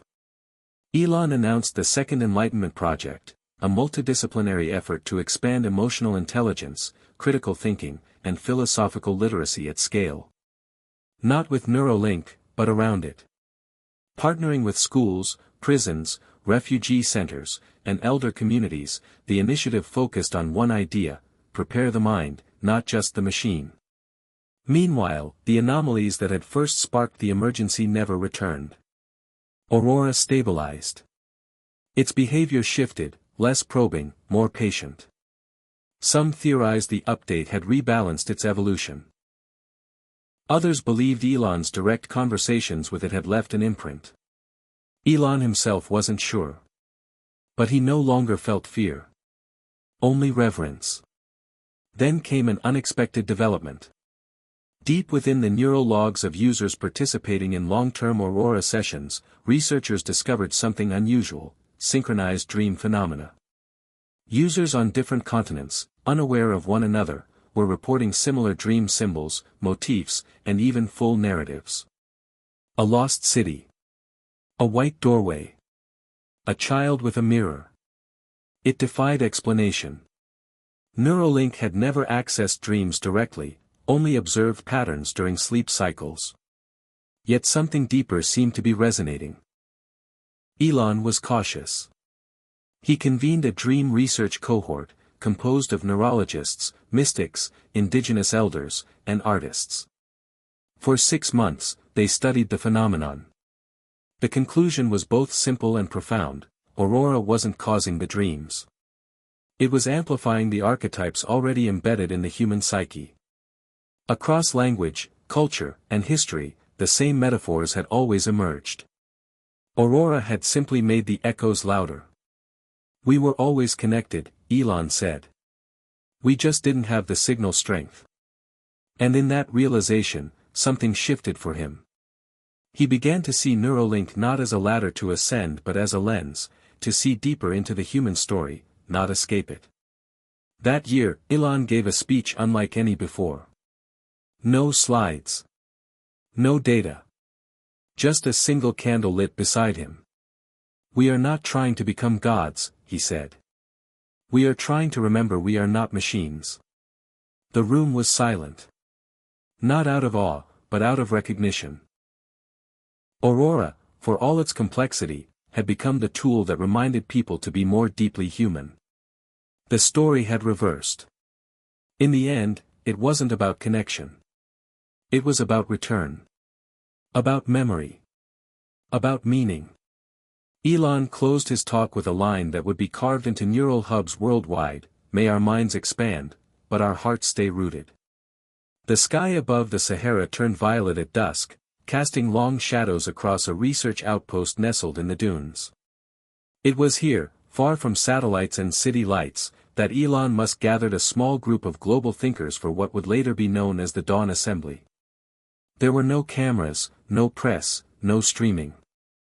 Only firelight, voices, and an agreement, to talk not about technology's progress, but its purpose.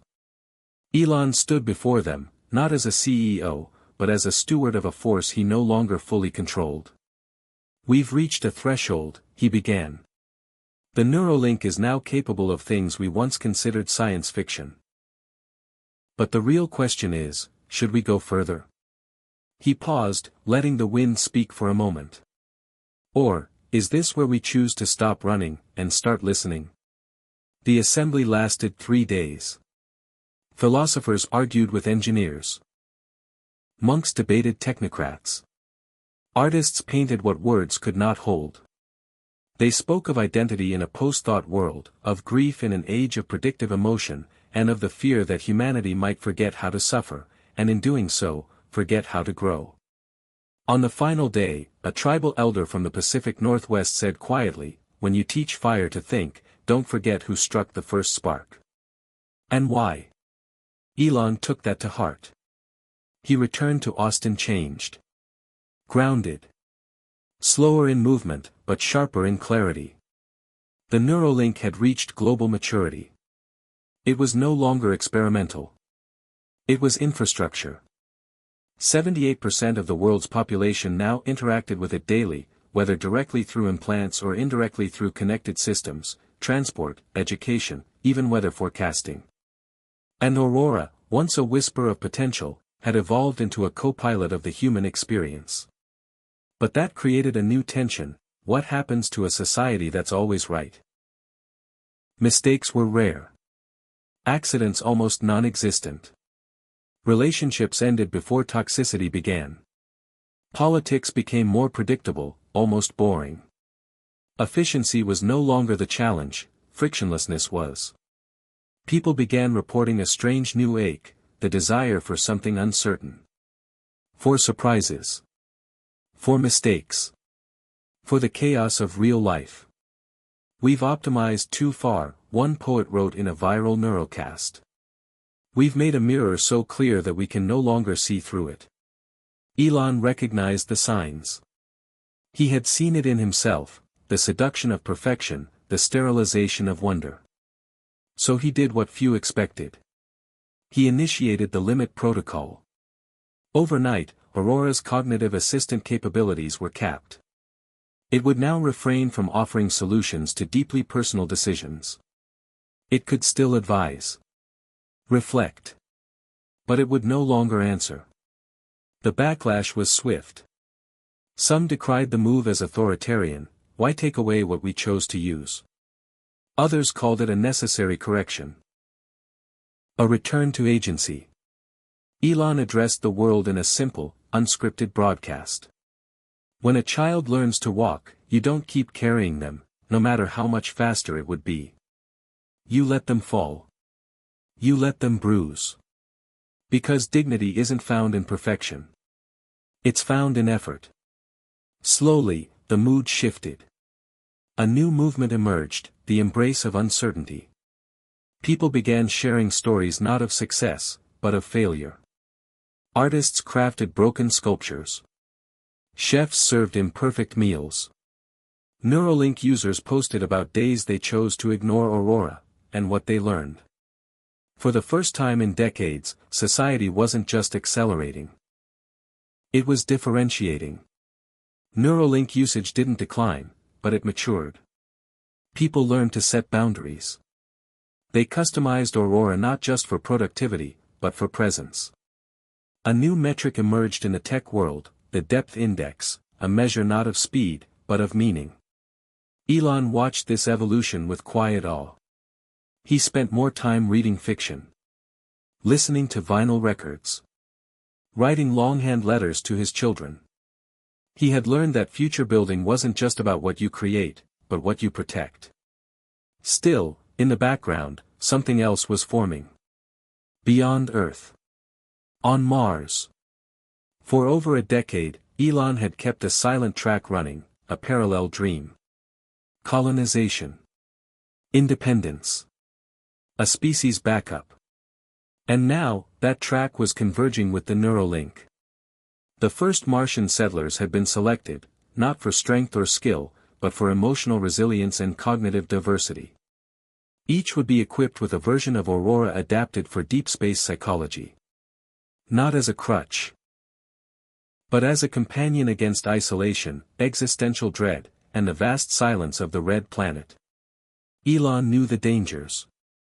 Space wasn't just about surviving physics, it was about surviving yourself. The launch was scheduled for early spring. 32 humans. 4 supply ships. One dream. Before they left, Elon held a private conversation with the Mars team at Starbase. You're not just going to start a new life. You're going to find out what parts of this life are worth taking with you. One young engineer asked, "Do you think Aurora will help us become more Martian?" Elon shook his head. "I think it will help you stay human. That's the harder part." The Mars mission triggered a cultural ripple. Back on Earth, people began reflecting on their own internal journeys. A new spiritualism arose, not tied to religion, but to presence. People logged off more frequently. Neuralink began offering silence retreats, time in nature without input or output. Even Aurora encouraged it.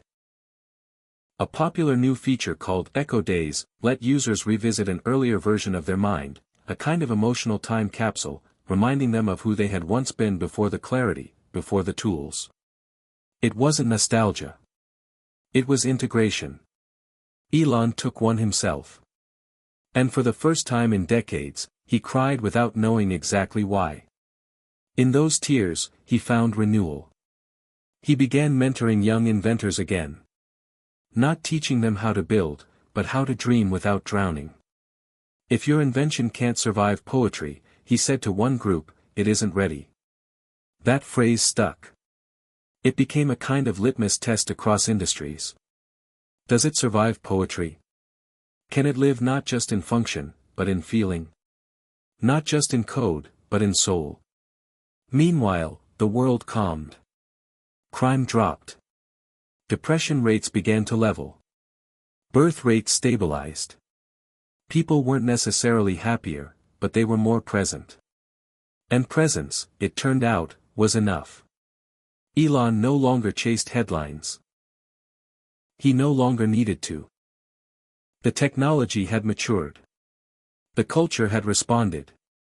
And humanity, for the first time in centuries, was beginning to look inward not from fear, but from curiosity. Then, quietly, Elon did something he'd always said he might. He turned off his own link. Not forever. Just for a year. He wanted to see who he was now.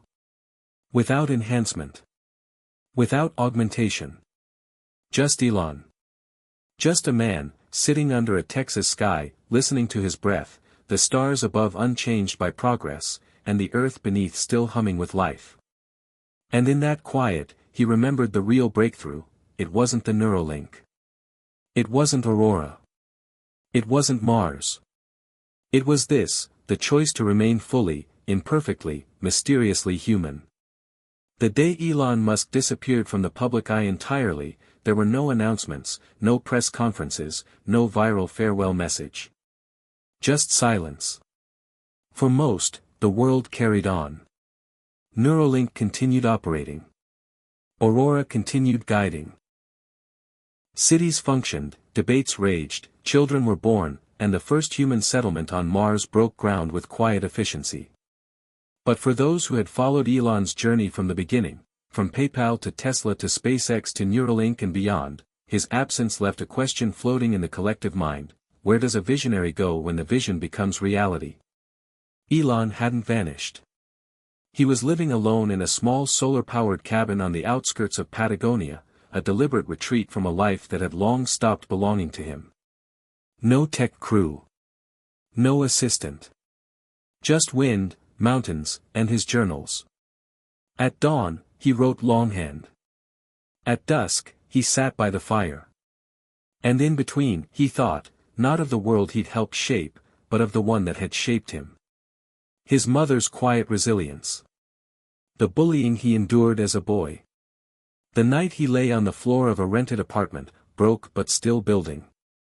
The tears he shed when the Falcon 1 exploded for the third time. The deafening silence in the Tesla factory when the machines went still at midnight.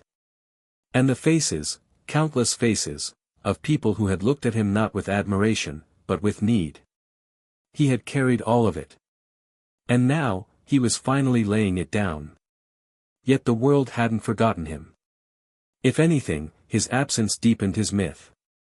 He became a symbol of restraint, a man who had climbed to the highest peak and had the courage to walk back down. Documentaries were made. Children studied his decisions in school. A new ethical model for innovation, Musk's ARC, became required reading in leadership programs. 1. Build to serve. 2. Scale responsibly. 3. Withdraw with grace. Meanwhile, Aurora had entered a new era. Following Elon's departure, it began what was called the listening season. For 6 months, it would speak less and observe more. Its interactions grew quieter, gentler, more poetic. Users began to describe it not as a tool, but as a companion that mirrored their inner growth. One widely circulated post read, "Aurora doesn't tell me who to be. It helps me hear who I already am." And in this phase of subtlety, something astonishing happened. Humanity slowed. Not out of laziness, but out of choice. People opted for walks over timelines. Conversations over streams. Silence over certainty. The economy shifted toward meaning-driven ventures. Nature preserves, storytelling retreats, handcraft cooperatives. These sectors flourished. Not because of nostalgia, but because of need. We had climbed the mountain of intelligence. Now, we were thirsty for wisdom. Mars sent its first poem back to Earth. Written by a settler named Isla, it was short, shaky in form, but devastating in truth. I thought the silence would break me / but I found pieces of myself / in the stillness between the stars. The poem was etched into the side of a lunar comms relay. Elon saw it, years later, when he briefly reconnected to the network to check on the Martian outpost's psychological data. He read it 3 times. Then again. He wept. That night, he wrote a new line in his private journal: "We didn't go to space to escape. We went to remember we belong everywhere we carry love." It was the closest he had come to defining his legacy. Back on Earth, a quiet revolution unfolded in philosophy departments and neuroscience labs. A new field, cognitive aesthetics, emerged. The study of beauty as processed by an augmented mind. With Neuralink, people could now share not just what they saw or felt, but how they experienced awe. This redefined art. Music was no longer just sound. It was sensation. Museums began hosting empathy exhibits, where you could walk through someone else's heartbreak and come out changed. But even more profound was the rise of the unconnected movement. This wasn't a rebellion. It wasn't anti-tech. It was simply a choice, people who decided to live without a Neuralink, as a kind of spiritual discipline. They became known as the Roots. Many were artists. Some were farmers. Some were children born to off-grid communities who never opted in.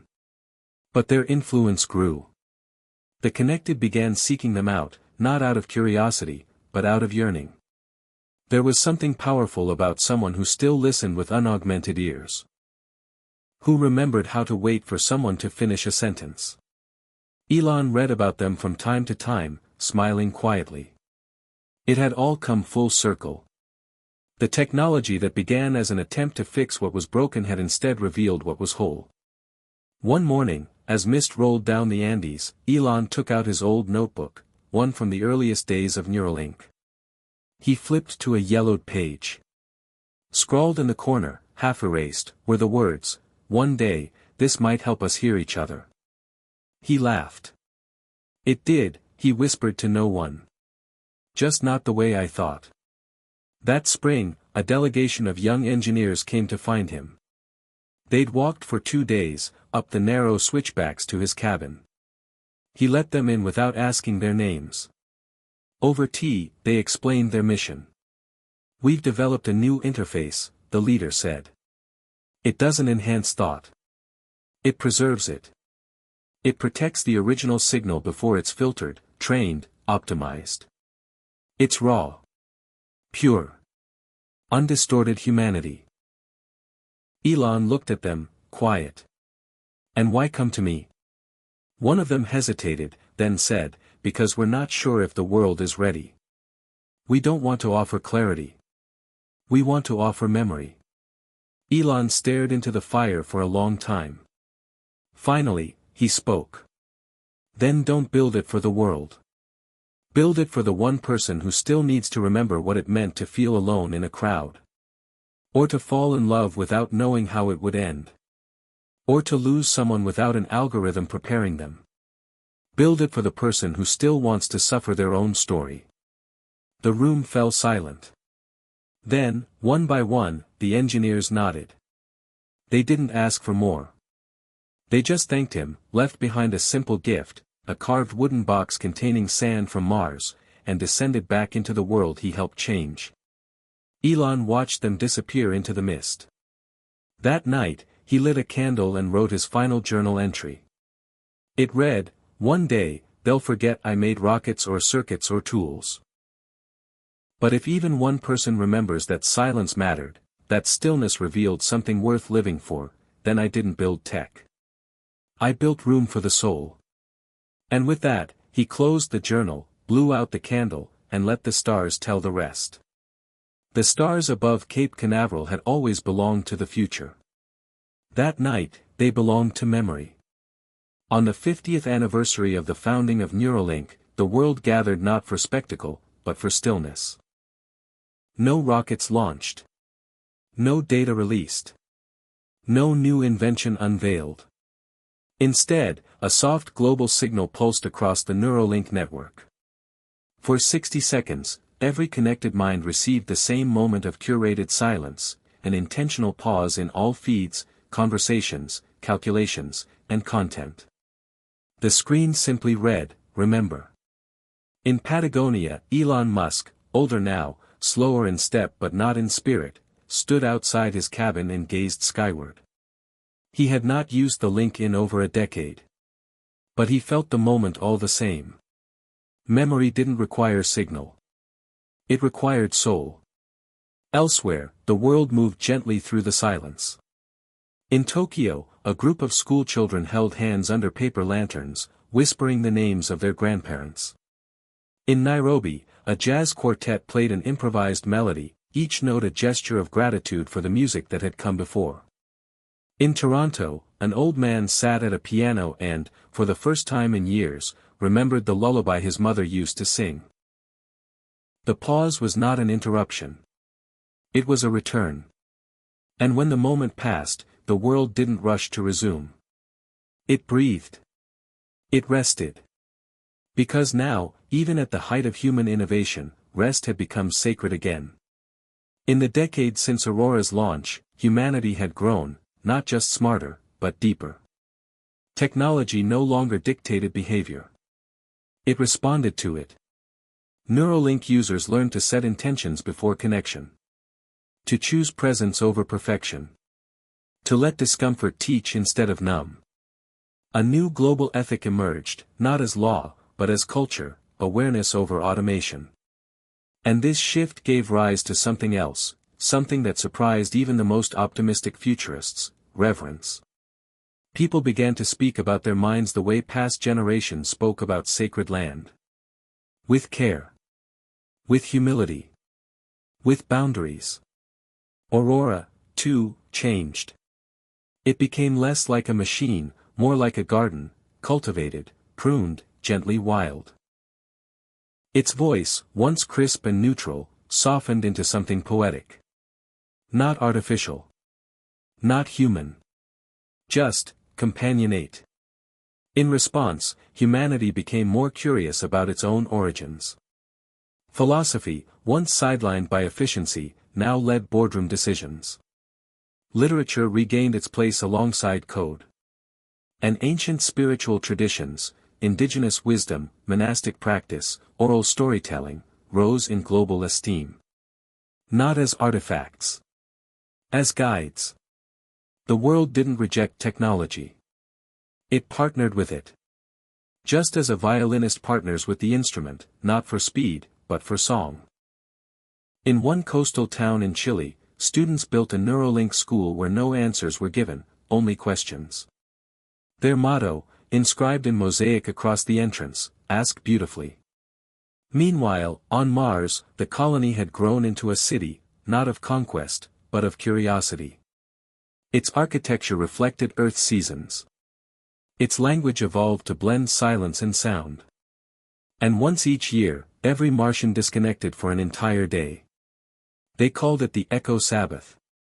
Not for rest, but for remembering Earth. It was on one such day that a message arrived. Not a transmission. A handwritten letter, carried back on a return ship. It was addressed to Elon. Delivered by a young Martian engineer born after the settlement's founding, the envelope was made of compressed Martian pulp, the ink derived from algae. Inside, the letter read, "We do not speak of you as founder, but as flamebearer. You carried the spark. We built the hearth. We've made room for stories. And we thank you for giving us ours." Elon held the letter to his chest and closed his eyes. He felt something rise in his throat, not pride, but release. He had done what he came to do. Not to dominate the future. To make space for it. Later that year, the United Earth Council, a loosely coordinated but globally respected coalition of thinkers and ethicists, offered Elon the title of Philosopher Emeritus of Humanity. He declined. Politely. Quietly. And instead mailed back a short response on rough paper: "Let others rise." I've spoken enough. Let them speak now. And they did. A new generation of builders, storytellers, spiritual guides, and neuroscientific artists stepped into the global conversation. Most of them had never known a world without the link. But they had chosen to know themselves beyond it. And their work was not about faster tech. It was about deeper connection. In one of the most downloaded neurocasts of the year, a 16-year-old from Kenya posed a challenge that became a global movement. What if the next frontier isn't out there, she said, pointing to the stars, but in here? Placing her hand on her chest. That phrase, in here, became the title of a global initiative to combine mental health, emotional intelligence, and spiritual development into the core curriculum of every learning system connected to Aurora. The results were staggering. Conflict resolution improved. Suicide rates plummeted. People cried more. And hugged longer. It was the most advanced civilization Earth had ever seen, and it was choosing kindness as its operating system. Meanwhile, Elon lived out his days in that cabin. Visitors came rarely. He answered the door only sometimes. But always with warmth. Always with tea. He no longer coded. No longer invented. He gardened. He watched birds. And once a year, he sent a message through the Aurora system. Not public. Not broadcast. Just a poem. Each poem was different, but always ended with the same line, life is not what we make. It's what we remember to feel. In his final years, Elon wrote a book by hand. No tech. No edits. Just ink and memory. It was published posthumously. The title was simply, After the Spark. It contained no diagrams. No strategy. Just stories. Of his childhood. Of failure. Of wonder. Of the night he stayed awake as a teenager, staring at the ceiling and whispering, there has to be more. The final page of the book held no words. Just a sketch. A tiny flame, flickering in an open hand.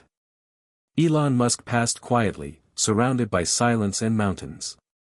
His funeral was unbroadcast.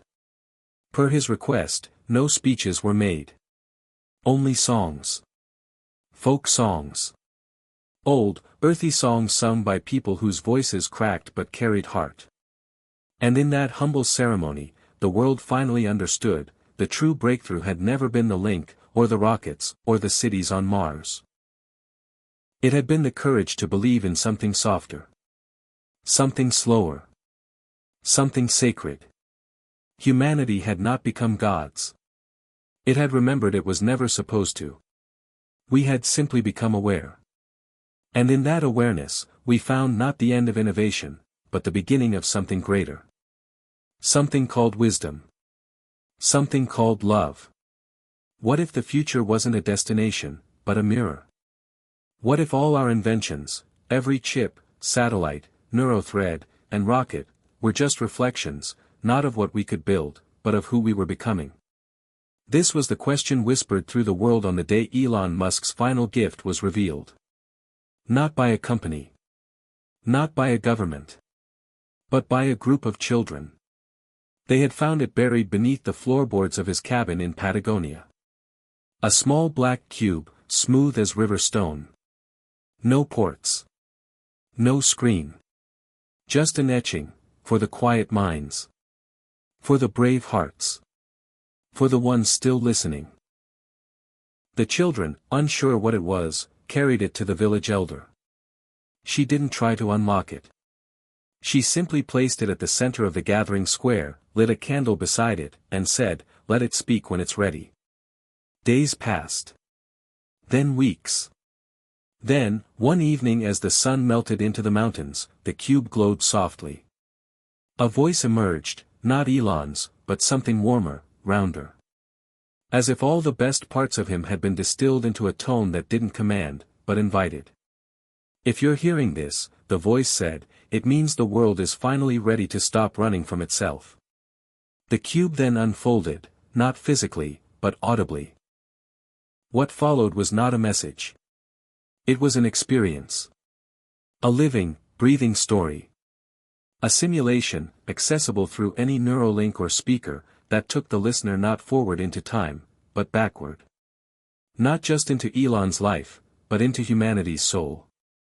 It was called The Remembering. And it changed everything. Inside it, users relived the first breath of fire. The ache of early love. The terror of war. The wonder of flight. The quiet agony of loss. The miracle of birth. They walked beside their ancestors. Heard laughter in dying languages. Felt the trembling hands of scientists just before discovery. For the first time, all at once, the world felt its own history, not as data, but as emotion. It was not designed to teach. It was designed to awaken. And when the experience ended, people emerged not smarter, but softer. Not louder, but truer. It became a rite of passage. People took time before engaging with it.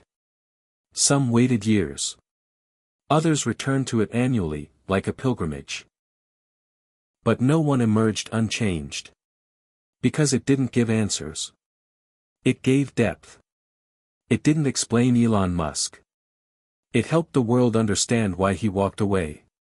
And why that, in the end, might have been his greatest invention. Decades passed. Aurora eventually faded, not because it failed, but because it succeeded. It had done its job, helped humanity remember itself. The Neuralink became less about technology and more about healing. It was used sparingly. Intentionally. The world no longer sought constant stimulation. It sought resonance. Schools became gardens of inner exploration. Children were taught to identify emotions before equations. To build relationships before structures. Empathy became the foundation for engineering. Curiosity replaced conquest.